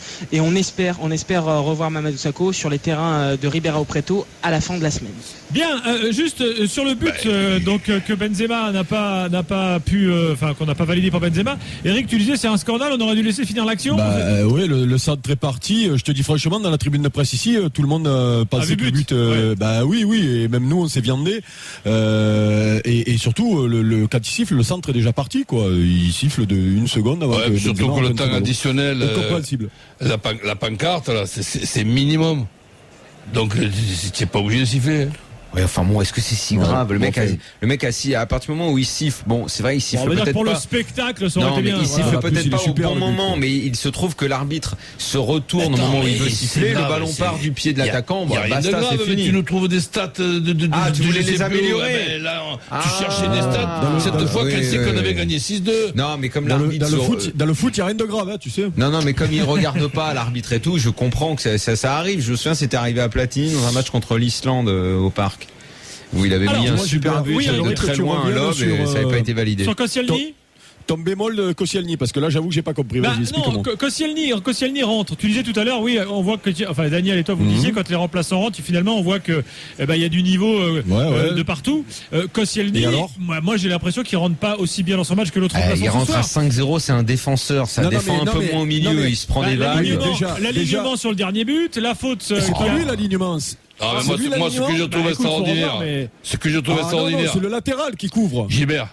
Ouais, j'aimerais l'avis d'Eric. Ce que je trouve extraordinaire, c'est qu'à 3-0, le changement qu'il y a, c'est sortir Giroud pour consolider le milieu et être plus costaud et plus solide avec Pogba dans ce rôle d'électron libre que je pense qu'il peut d'ailleurs très bien jouer. Et tu mets 2 buts à ce moment-là. Nous marquons 2 buts quand notre idée c'est de pratiquement plus en prendre. Et quand après, oui, mais c'est magnifique. Et quand après Sakho sort, mais nous prenons 2 buts parce que c'est pas facile pour un arrière central de rentrer en cours de match. Ouais, mais même voilà, moi je pense que c'est ça qu'il faut retenir, c'est ce que dit Roland, c'est qu'un défenseur qui rentre en cours de match quand tu mènes 5-0 et que forcément tous les marquages sont un peu relâchés, que ce soit au milieu ou derrière, Gilbert, je trouve que c'est pas que c'est un bémol, c'est que là c'est plus facile pour Pogba, je veux dire par là que pour Koscielny. Alors là, c'est vraiment que c'est pas que t'es l'extincteur, c'est que là tu l'as avalé, tu t'es mis la mousse partout sur la tronche là. Non mais elle était un peu gonflée, toi qui as inventé le concept de l'extincteur. Moi je sais juste l'utiliser quand il faut, mais pas là sur Koscielny le pauvre. Là, il rentre. Allez, dans quelques instants, on est de retour. On va continuer notre évaluation ensemble et continuer nos analyses avec peut-être encore d'autres invités. Analyse qui continuera bien au-delà de minuit, parce que figurez-vous que ce soir, oui, c'est exceptionnel, c'est l'équipe de France, c'est la Coupe du Monde. Daniel et Roland restent après minuit avec vous. Et oui, jusqu'à 2h du matin, nous sommes là, car à minuit, il y aura le match Honduras-Équateur. Le 32-16 est ouvert, le hashtag RMC Live. Et puis, comme promis, on va appeler nos potes du matin qui, ce matin, justement, sur la une de leur journal, appelaient la Suisse à plumer ce coq. Qui donc, non seulement a gardé toutes ses plumes, mais en plus. C'est marrant, mais il faudrait compter le nombre de fois où ce genre de une un peu provocatrice porte ses fruits, où ça se retourne pas contre le journal qui le fait. Les Espagnols qui veulent envoyer Zidane à la retraite, des choses comme ça. Mais ce qui est marrant, c'est que c'est une presse, ce genre de titre-là n'existe pas dans la presse française. Il n'y a pas cette tradition de s'en prendre à l'autre et de dire on va les Suisses, j'en sais rien, mais on va vous trouver votre défense comme du gruyère ou des trucs comme ça, tu vois. Il pourrait y avoir écrasons les petits Suisses. Ouais, bravo, c'est encore mieux, Eric, t'as raison, c'est très bien comme ça. Tu vois, ce genre de trucs ne se font pas trop. 5-2 pour la France face à la Suisse, 1-0 pour le Costa Rica face à l'Italie. Il faut aussi qu'on parle de ce match car c'est une vraie surprise. Le Costa Rica qualifié pour les 8e. Le 32-16, le hashtag RMC Live avec vous tout de suite dans l'intégrale RMC Brésil. Ce qui est important pour moi et emmerdant quand même, malgré la qualité et les qualités de Koscielny, c'est de trouver maintenant une autre charnière et de se priver d'un gaucher dans nos 2 arrières centraux, c'est pas tout à fait pareil. Mais il reviendra pour les 8e, Sakho. Sa blessure, tu penses que ça peut l'éloigner combien de temps? Mais j'y crois pas une seconde à ce que j'ai entendu tout à l'heure. Une lésion, c'est une lésion. Pour moi, c'est 15 jours, mais minimum. Pour retrottiner, pour rejouer à 100%, c'est 3 semaines, c'est pratiquement Coupe du Monde terminée. Tu dis qu'il est pour les 8e, il est pas rétabli. Oui.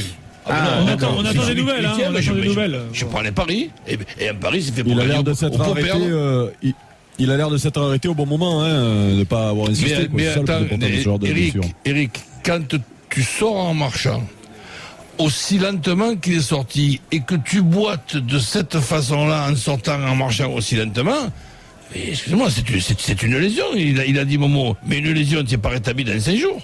Eric, avant de te laisser, parce que Daniel et Roland vont rester après minuit, un mot quand même sur Giroud Benzema, parce que à chaque fois qu'ils soient alignés, c'est l'interrogation, voilà, ça va marcher, pas marcher, ils peuvent se blairer, pas se blairer, bref, là ce soir, nickel chrome, quoi, y a rien à dire.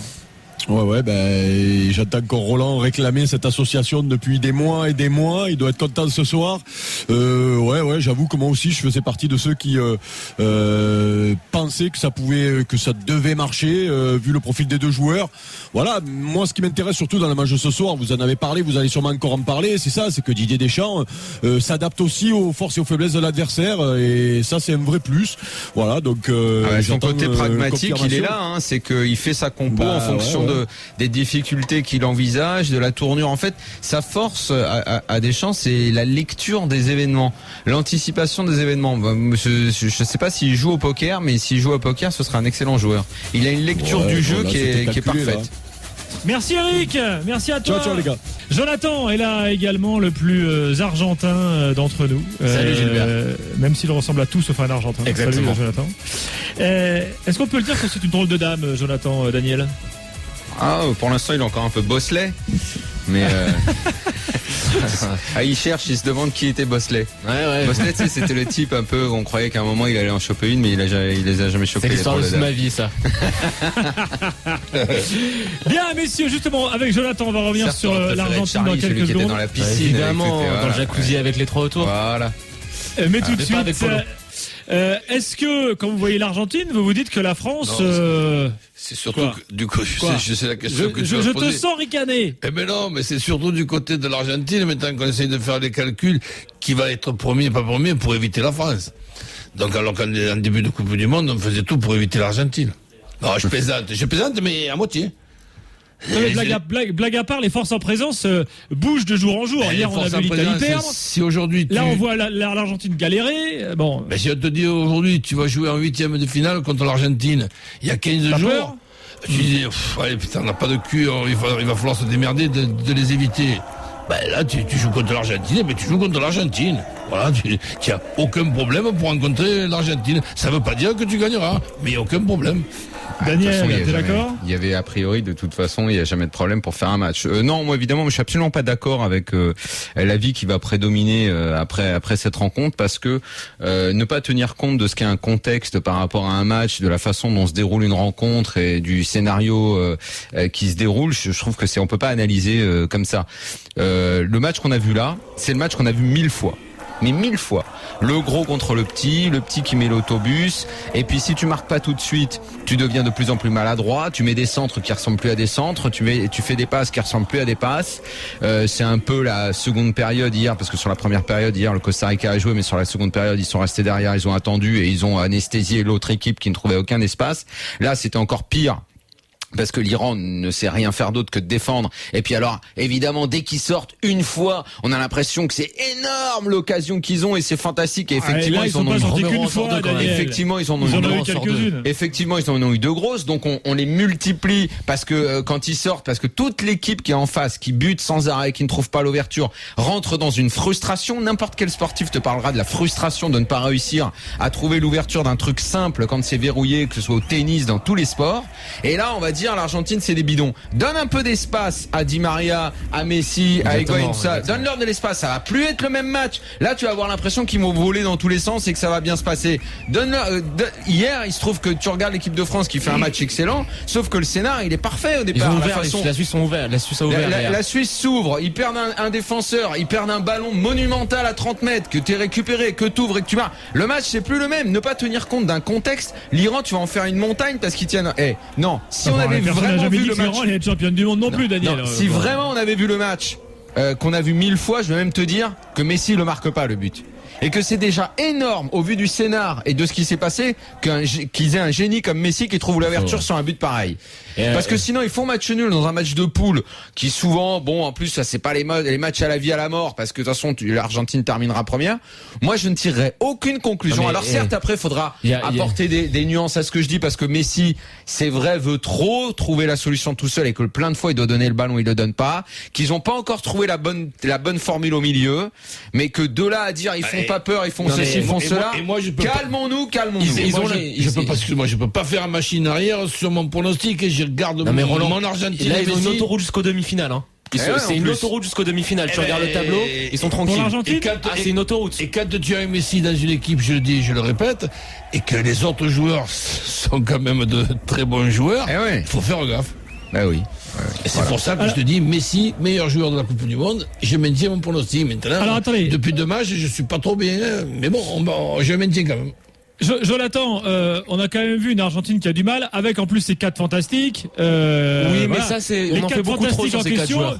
Ils sont quand même capables d'exploser un bus iranien, non? Non, t'en je suis connais pas des d'accord. équipes qui réussissent des grands matchs contre des bus. Mais je suis pas d'accord, Cite-moi une Gilbert. équipe qui arrive. C'est des joueurs avant tout, tu regardes leur profil comme Di Maria, Kun Agüero, Higuaín à part, c'est vraiment des joueurs qui sont plus forts pour jouer en contre.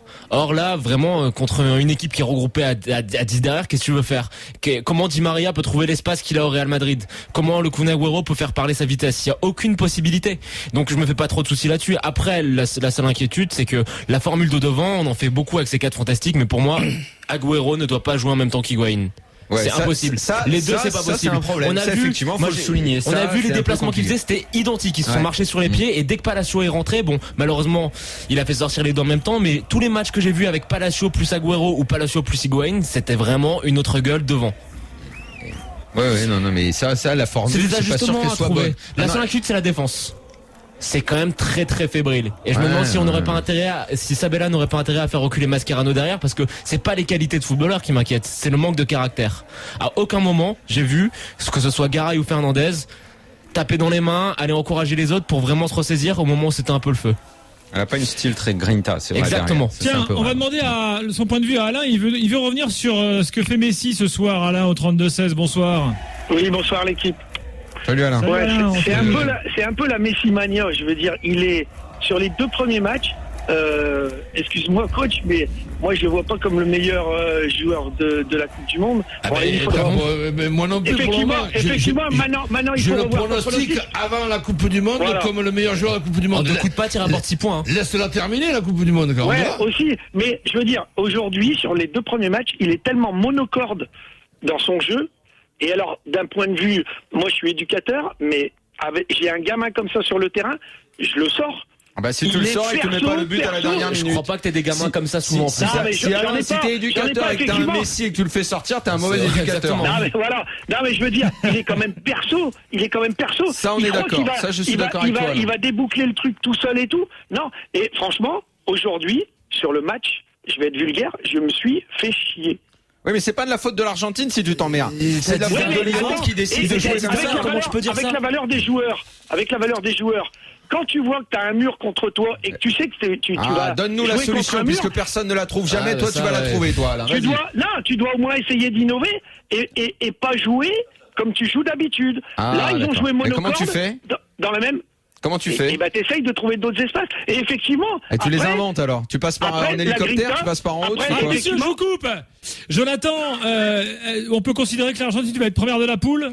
Dernier match à venir contre le Nigeria. C'est quasiment fait, oui.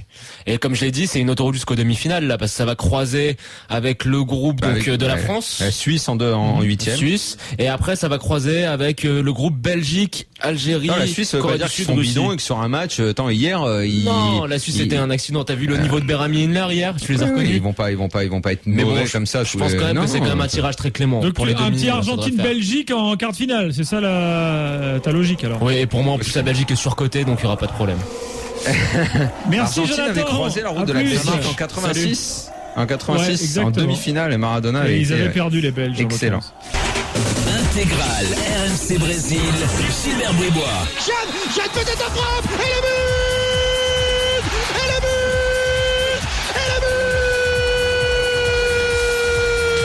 Le deuxième but de Jeanne pour le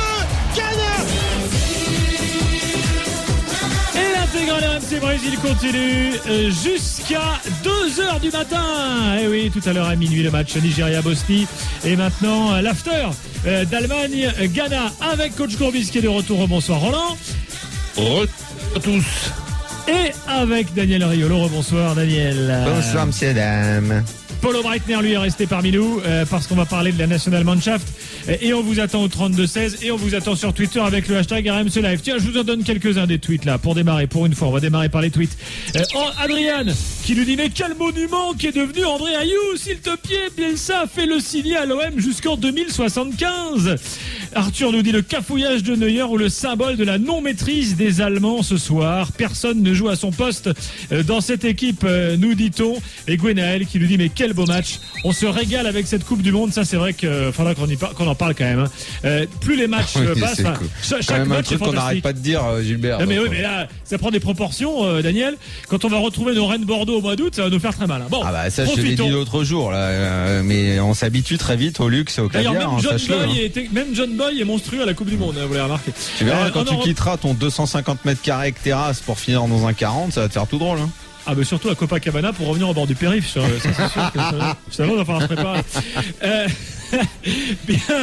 Allez, on va démarrer par l'Allemagne. Roland, Daniel, avant d'avoir l'avis de... passer du foie gras au pâté, tu vois, on peut le faire avec plein de trucs. Hein. C'est vrai. Avant de reprendre l'avis de Polo qui... D'une belle fille à un boudin, ça marche tout le temps avec tout, ça marche. Qui évidemment nous a déjà donné quelques-unes de ses analyses. Est-ce que Roland a été déçu par l'Allemagne ce soir ? Oui et non. J'ai surtout été surpris par le Ghana. On assiste à un beau match. On a quand même des Allemands qui pensaient avoir fait le plus dur en ouvrant le score. Et après, on a cette équipe du Ghana qui, bizarrement, avec l'ouverture du score, se libère et a failli gagner ce match. Donc là, c'est disons un match qui est intéressant pour les Allemands parce qu'ils s'aperçoivent que ça va pas être simple. Ils n'ont pas réussi à confirmer ce soir la promenade de santé qu'ils avaient pu faire au premier match, mais ça fait rien. Des équipes que nous avons vues, on les met quand même dans les 3 plus gros favoris de cette Coupe du Monde. Non, alors moi je comprends pas du tout ta question, Gilbert. Il faudrait être déçu par l'Allemagne ce soir. Je veux dire, ils jouaient pas. Déjà, si on dit ça, c'est quand même, je trouve, rabaisser la performance du Ghana qui est quand même, me semble, quart de finaliste de la... Donc tu as bien compris la question. Dernière Coupe du Monde, qui est quand même une équipe qui met un impact physique qui d'ailleurs, plus elle l'a accentué, plus elle a gêné l'équipe d'Allemagne dans la seconde période.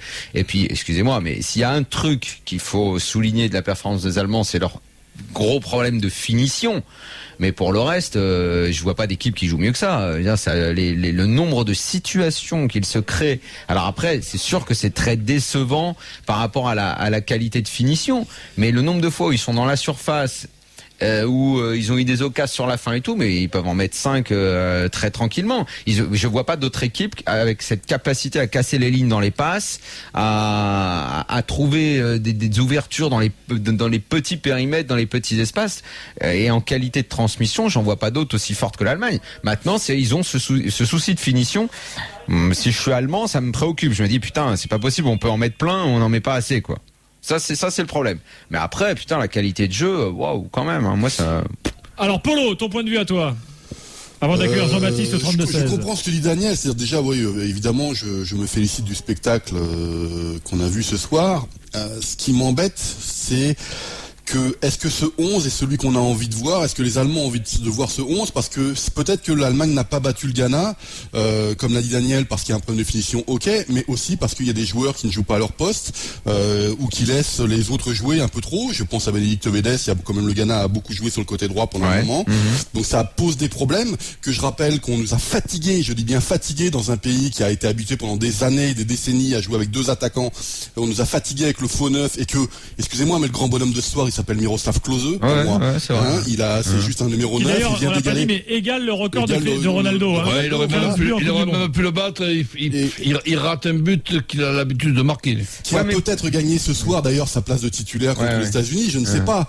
Mais en tout cas, je constate qu'on a quand même 4 défenseurs centraux, que André Ayou s'est amusé lors de son premier but pour marquer son premier but. Donc ça sert à quoi d'avoir 4 défenseurs centraux, qu'il n'y a rien qui travaille sur les ailes, qu'on a un petit jeune Mustafi qui débarque. Sur les ailes, ailes, ils y sont, les Allemands, ils arrêtent pas d'être sur les ailes. Je vois pas d'équipe qui travaille autant sur les ailes. Pas les latéraux, ils apportent rien les latéraux, Daniel, dans le jeu. Les latéraux, d'accord, mais justement, ça permet aux joueurs d'y aller. Moi, alors. Ouais, ils n'ont pas besoin des latéraux pour passer par les côtés. Dire, moi, autant Ozil, je peux être critique à son égard et me poser la question comme toi de savoir s'il doit jouer axial ou sur le côté.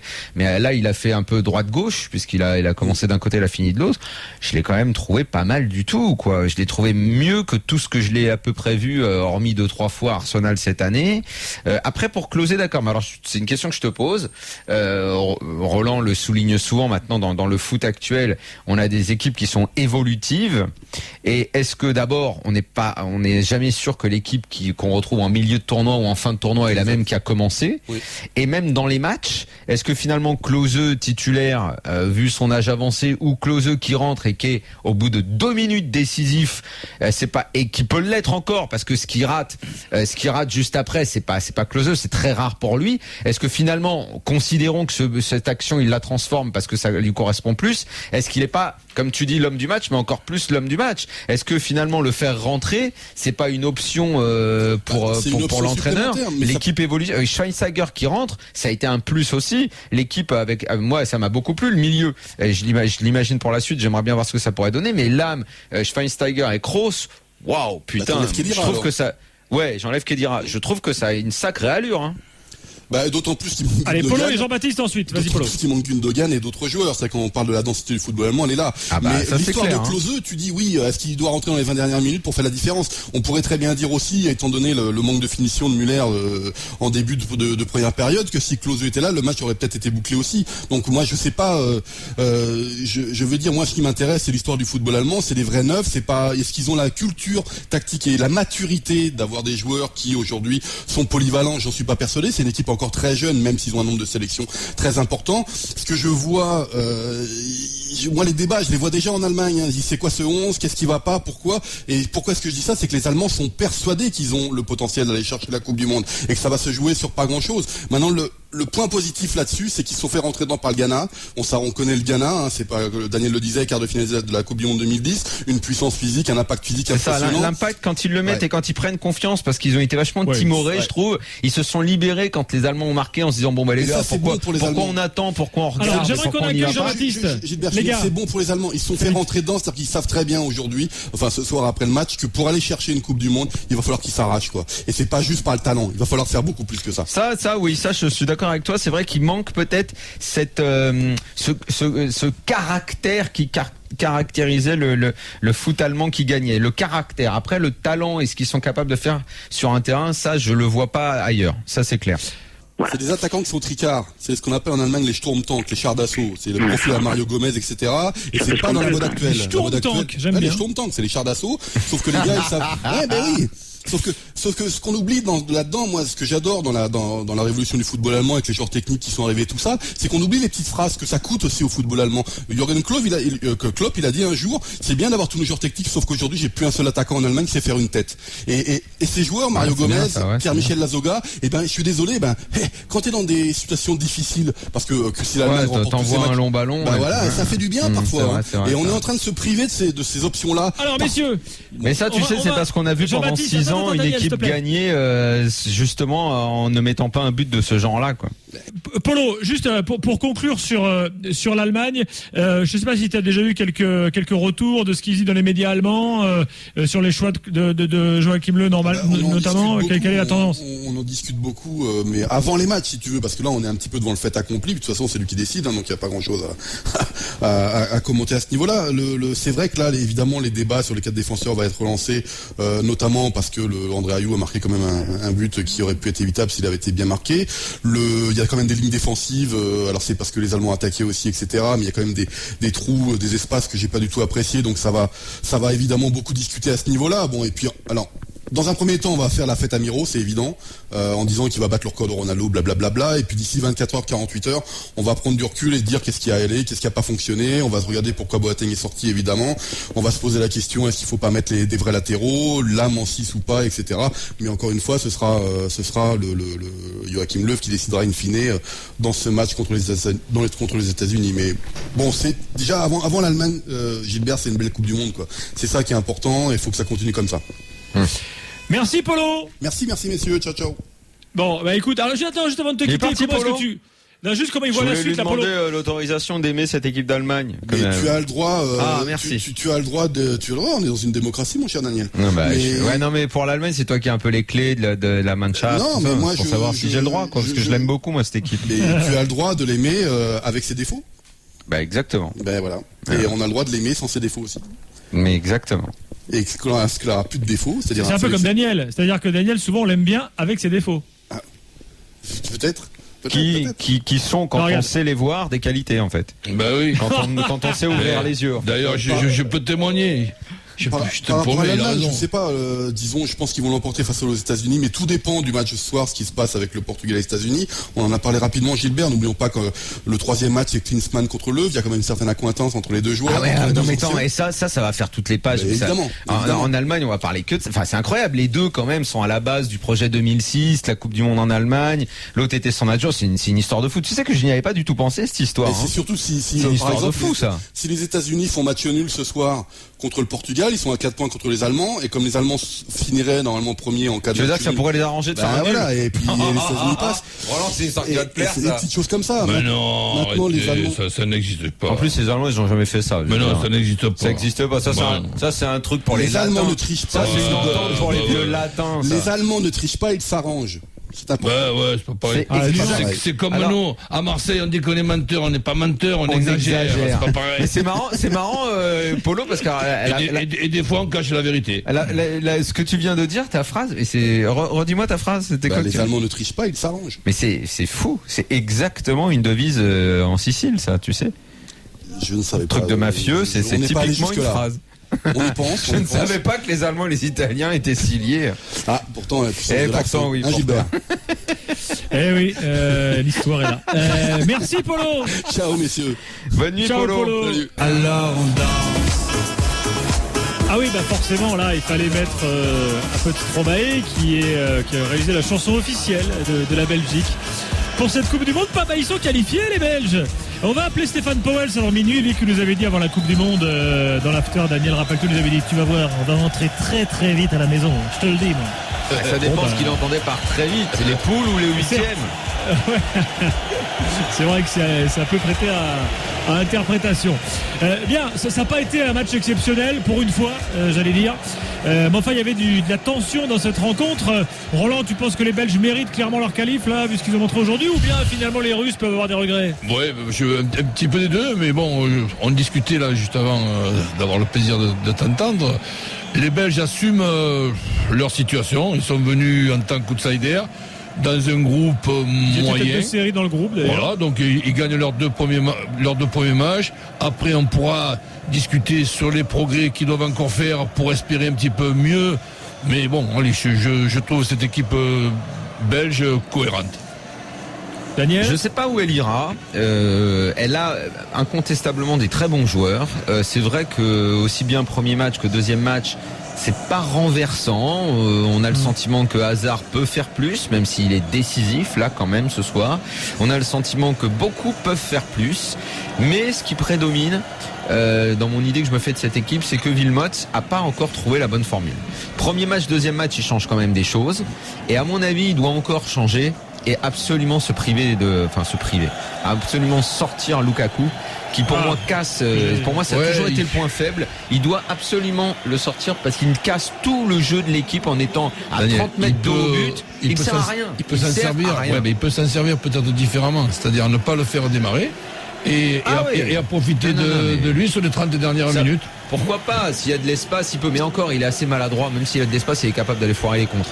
Mais même avec un faute. Alors déjà, je pense. Non, mais il y a que d'autres solutions en plus. Déjà, s'il joue avec Origi, c'est mieux. S'il joue avec Miralas, je pense que c'est encore mieux. Origi, parce que le vrai voire joker même avec confirme ses qualités. Et Miralas, je le trouve très bon. Eh ben moi, je pense que le titulaire, ça devrait être Miralas et que le joker, c'est Origi, le joker. Parce que dans cette position de joker, je pense qu'il peut beaucoup apporter à Belgique.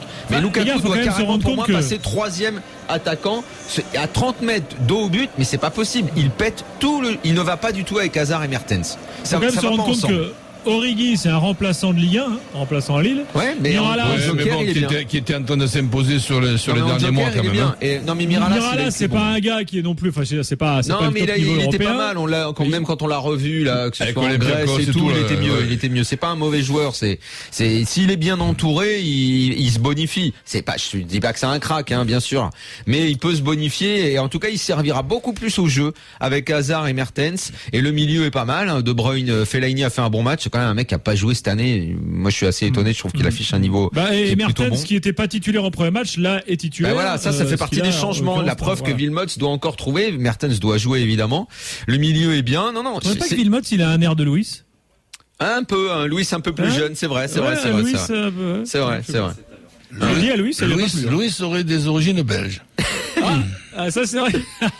Mais en tout cas, ils sont dans le groupe des équipes qui ont gagné leurs 2 premiers matchs. Ils sont en 8e. L'aventure continue pour eux. Ils croisent avec un groupe où l'adversaire qu'ils auront face à eux n'a pas de quoi les faire trembler. L'outsider, c'est une équipe qui va en quart, quoi. Tu vois, un truc dans le genre. Ça se tient encore pour cette équipe. Fais-nous un pronostic sur les possibilités dans le 8e. Je fais pas le pronostic, je te dis contre qui. Parce que c'est franchement injouable de savoir qu'il va finir 2 entre Ghana, Portugal et États-Unis. C'est là. Je pense que Allemagne va faire 1, ça oui. Mais alors après, derrière, on en saura déjà plus ce soir avec Portugal et États-Unis. Si le Portugal gagne pas, il dégage. Belgique, Ghana. Pas simple. Non, mais c'est a priori ils se diront ok, on y va, quoi. C'est pas, c'est jouable pour eux, quoi. Un petit mot de la Russie quand même, la Russie de Capello qui est la seule sélection à avoir tous ces joueurs qui jouent au pays. Beaucoup. Bah oui. Comme elle déçoit souvent en Coupe du Monde. Moi je comprends pas que Kerzakov soit pas titulaire par exemple, alors que le mec brille en championnat russe depuis des années. Je sais pas, moi. Quand à l'Euro, il lui arrive parfois d'avoir des fulgurances. Je me souviens de 2008 où elle nous avait emballé sur 1 ou 2 matchs. Dans les mondes. Ils étaient plus forts quand c'était l'URSS. Dans les Coupes du Monde. Mais même pas, tu sais, quand c'était l'URSS, je me souviens de 86. L'URSS, la fameuse équipe de 88 qui va en finale de l'Euro, elle est énorme. Et elle perd parce que Van Basten les plante sur ce but magnifique là. Excuse-moi, mais je viens de faire la différence Euro-Coupe du Monde. Toi, tu me ramènes à l'Euro. Donc même dans cette période-là, 86 à la Coupe du Monde, dans les poules, ils sont très bien. Et puis après, ils échouent au sortir des poules de façon assez décevante avec un creux comme ça. Et à l'Euro, oui, après la même génération bonifiée, effectivement, t'as raison, là, elle est très forte, la 88, c'est très bien. Ouais. Mais sinon, là, ils sont décevants. Je comprends pas le plan de jeu. C'est un peu de l'attente, du contre. Je sais pas. Ils tentent pas grand chose. Ils tentent pas grand chose. Ils ont eu un moment fort au milieu de la seconde période, mais bon. On peut pas dire qu'ils dominent leur sujet, ça c'est sûr. Ouais. Mais il n'y a pas assez de bons joueurs de toute façon. Voilà, puis ils reçoivent la prochaine Coupe du Monde. Bon, là, espérons pour eux. Là, il faudrait qu'ils se préparent, il faudrait qu'ils trouvent un coach un peu neuf, de nouvelles Capello idées. A dit qu'il arrêtait de toute façon, là, après le. Capello, il serait temps qu'il arrête quand même, là, parce que là, il est parti cachetonner en Russie. Je pense qu'il a pris assez de blé, là. Bien, voilà. Est-ce qu'on en prend jamais assez du blé? Je sais pas, je vous demande à vous qu'il y en avait beaucoup. Écoute, moi je te répondrai assez tranquillement non, mais Roland, je sais pas. Est-ce qu'on en a jamais assez? Parce que je me dis parfois des entraîneurs à 65, 68, ils vont encore prendre des contrats mirobolants. Je me dis mais qui ont eu des carrières énormes avant. Une fois que, moi je sais pas. Non, mais c'est des challenges. Je sais pas pourquoi je lance ce débat. À ce moment-là, tu peux parler de la même chose pour Lippi. Mais c'est pareil, mais je dis la même chose que toi. Il a encore ce challenge, c'est pas facile de s'imposer là-bas et donc ça lui fait plaisir d'être là-bas, que je te dis. Il ne dit rien, Roland, c'est une question un peu con. Si tu me demandais d'aller à Chine. Il y a que moi qui réponds aux questions cons. Mais je pense que je réfléchirai 2 fois avant de dire non. avec les sommes que j'ai entendues. Mais tu sais, Roland, avec Gilbert, nous, quand il y a eu le mondial au Qatar, que sont arrivées les premières mallettes, on a pensé à dire non, mais pendant 2 secondes. Ouais. Ça se fait pas de refuser un cadeau, franchement. Bon, arrête parce qu'après les gens finissent par y croire pour de vrai. Mais c'est ce que moi je souhaite que jusqu'à 2022 les gens y croient réellement à cette histoire-là, mon vieux. Bien. Messieurs, tout à l'heure, Stéphane Powell sera avec nous pour revenir sur la victoire des Belges tout à l'heure face à la Russie. Restons pour l'instant sur l'Algérie. On évoquera également l'équipe de France, plus l'avant-match d'États-Unis, Portugal tout à l'heure. Une équipe d'Algérie qui, c'est historique, pour la première fois de son histoire, marque 4 buts dans un match de Coupe du Monde, un festival offensif algérien. Roland, mais il y a beaucoup de choses à dire sur le milieu de terrain et la défense, notamment en deuxième mi-temps. Oui, mais déjà, bon, le résultat est une très bonne chose. Ce qui permet maintenant à l'Algérie d'y croire et de jouer cette finale, parce que ce sera une finale contre la Russie, et entre l'Algérie contre la Belgique, même si évidemment les Coréens ne sont pas du niveau des Belges, mais ça fait rien. Le potentiel offensif de l'Algérie ce soir, donc fait plaisir à tout le monde. Et bon, ça peut laisser des regrets aussi, mais maintenant on ne vit pas avec des regrets. Le match contre la Belgique, il ne faut plus y penser du tout, il faut penser au match contre la Russie, et ça va être un match très passionnant. Alors, juste un point, Daniel, avant que tu prennes la parole sur le groupe, parce que c'est important de le préciser. Les Algériens, s'ils veulent assurer absolument leur qualif, doivent battre les Russes, parce qu'en cas de nul, si la Corée bat largement la Belgique, avec la différence de but générale, ça peut jouer contre l'Algérie. Hein. Ouais, ça on peut quand même pas trop y croire. Donc la Corée va aller battre la Belgique 3-0, donc à peu près. J'y crois pas moi non plus, mais enfin bon, je précise. Donc je pense qu'on assistera effectivement à une finale entre Russie et Belgique, avec les Russes obligés de gagner et l'Algérie pouvant Russie se contenter d'un nul. Et le facteur historique, puisque tu faisais référence tout à l'heure, plutôt que de voir les 4 buts, même si tu as raison de le souligner, c'est plutôt le côté historique, ce serait d'être en 8e pour l'Algérie, ce qui serait énorme pour ce pays. Ce serait la première fois. Et puis alors, si en plus tu as, et c'est parfaitement envisageable maintenant, le 8e contre l'Allemagne, imagine le clin d'œil à l'histoire, puisque tu convoques l'histoire, Gilbert.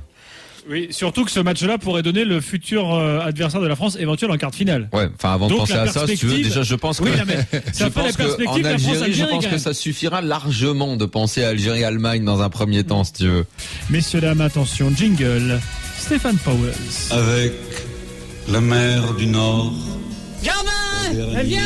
J'arrive de manger qu'une fouet. Ouais, on va rester seul dans ce bois, hein. J'ai vécu de grands moments avec beaucoup de Belges. Je t'emmerde, tu le dis, hein. Écoute pas, tu es complètement inattentif. Et pour moi, c'est un charlot, c'est un ignore. Le plat pays qui est le mien.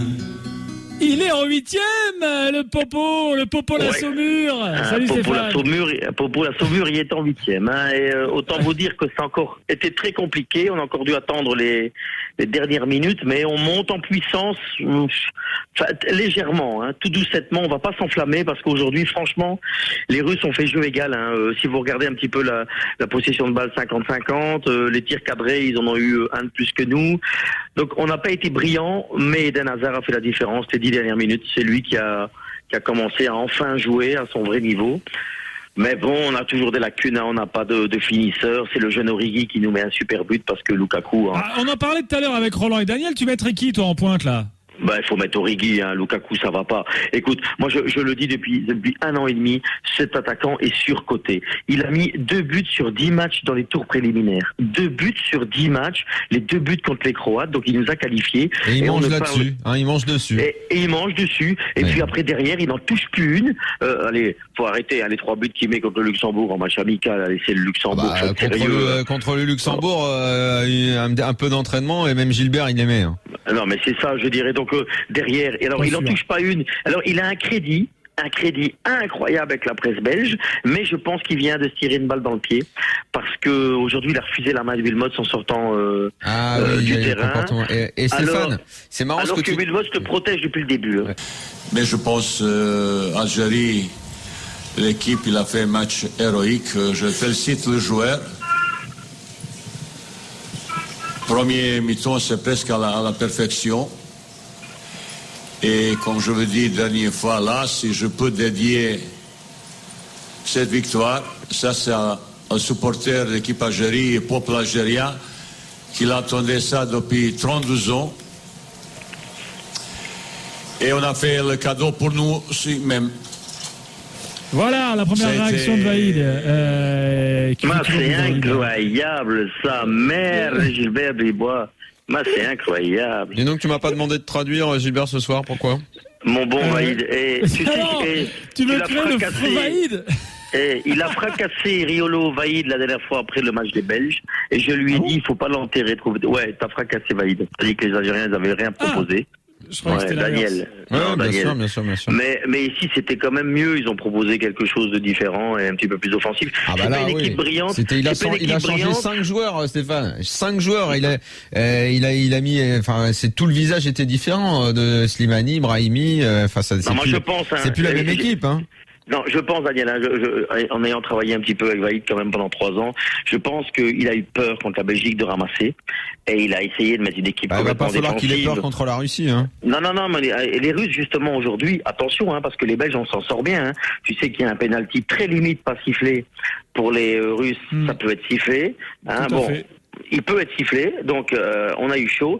Derrière, ils nous ont mis le feu devant, là, ils sont 2-3 là devant, ça va à 10 000 à l'heure, les Russes. Honnêtement, ils ont fait bonne figure, hein. C'est parce que nous, on a eu un coup de génie de Eden là qui a fait zim zam zoom sur le côté gauche et qui a donné un caviar au petit Origi. Ceci dit, le petit Origi, moi, il me plaît bien. Hein. Non, mais alors, tu as bon goût, hein. Mais nous, ce qu'on disait tout à l'heure, c'est que d'abord, effectivement, et je me souviens quand j'étais venu te voir en Belgique, là, dans ton émission l'année dernière, j'avais dit que moi, Lukaku, je le trouvais pas bon, et c'est vrai que tes confrères avaient un peu tiqué, donc c'est là que j'ai compris que. Moi, il m'allume tout le temps, moi, je suis les médias le en Riolo de Belgique à bien cause et de tout, ça. Moi, je comprends pas, ça fait longtemps que je le dis. Et plutôt qu'Origi, tout à l'heure, on disait ça avec Roland, peut-être, je trouve que ce serait presque mieux de démarrer avec Miralas, et Origi, je trouve qu'il a le profil parfait du Joker. Le problème de Marc, moi je l'adore, il fait du super boulot, mais comme tous les entraîneurs, et c'est pas que c'est Roland qui va me contredire, chaque entraîneur est parfois un petit peu têtu sur 1 ou 2 joueurs. Non, Roland n'est pas têtu du tout.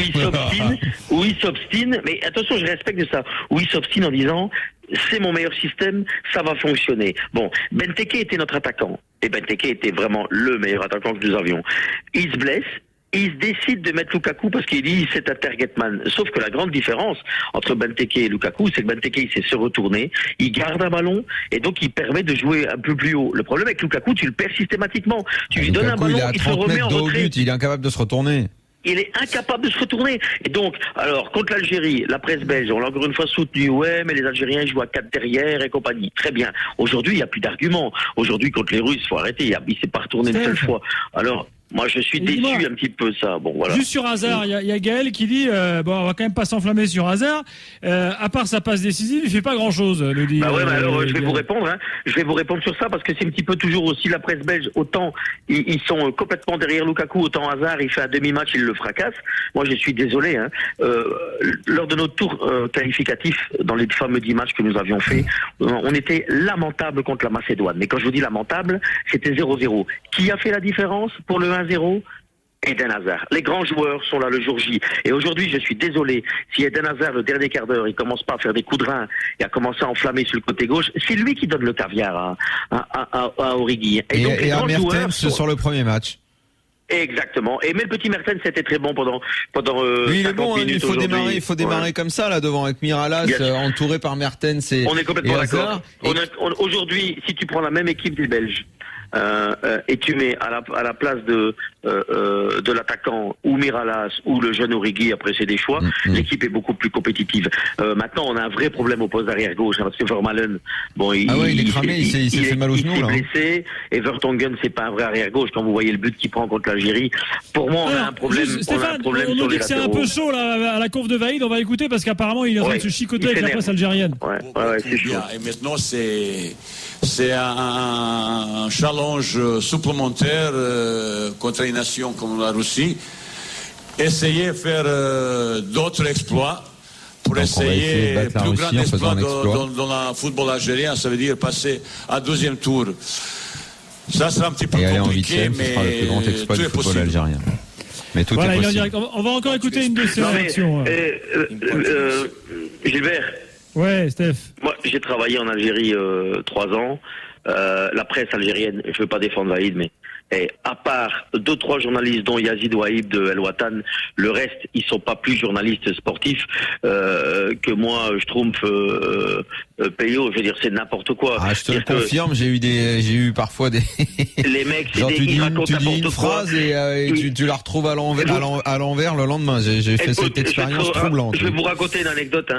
Quand j'étais à la Coupe d'Afrique en Tunisie et que je m'occupais de l'équipe nationale et un petit peu team manager, j'avais fermé l'hôtel parce que j'avais plein le dos de voir ces journalistes arriver. Tu sais que malgré ça, malgré les bodyguards, les mecs, j'ai trouvé dans la chambre des joueurs, où ils racontaient tout et n'importe quoi. Et le lendemain, ils racontaient des couillonnades. Pour un entraîneur travaillant en Algérie, la presse, c'est très compliqué, franchement. Et en plus, je vais être très très dur. Mais c'est pas des grands spécialistes du football, donc ça veut dire que généralement les types ils découpent l'entraîneur sans aucune réflexion footballistique, tu vois. Et je trouve que Vaïd, j'étais d'accord avec Daniel en disant que les Algériens n'avaient pas beaucoup proposé contre les Belges, mais c'était pas une raison de remettre tout en question. Aujourd'hui ils ont gagné les Algériens, c'est pas arrivé depuis 32 ans. Bon. Tiens, on va te laisser sur un petit tweet de Nico. Il nous dit Stéphane Powell, il a l'air vraiment sympa ce mec. C'est franchement dommage qu'on l'entende plus après la 8e, nous dit Nico. Ouais, mais bon. Non, mais le 8e, il va être jouable là contre. Je continue à dire qu'il faut rester humble, les pieds sur terre, et je suis pas toujours convaincu avec ce que j'ai vu pour l'instant qu'on propose du football pour pouvoir aller jusqu'en finale. On va attendre. En finale, tu t'enflammes en finale. T'es en 8e, le 8e, ce sera. Allez, merci, gars. Ouais, ça va être les États-Unis ou bien peut-être les Allemands ou peut-être le Nigeria. T'imagines le truc si on se tape les Allemands? Non, Nigeria, non, c'est Ghana. Ghana, pardon. États-Unis. Ouais. Ou Portugal, parce que l'Allemagne va faire premier du groupe et vous aussi. Salut Steph.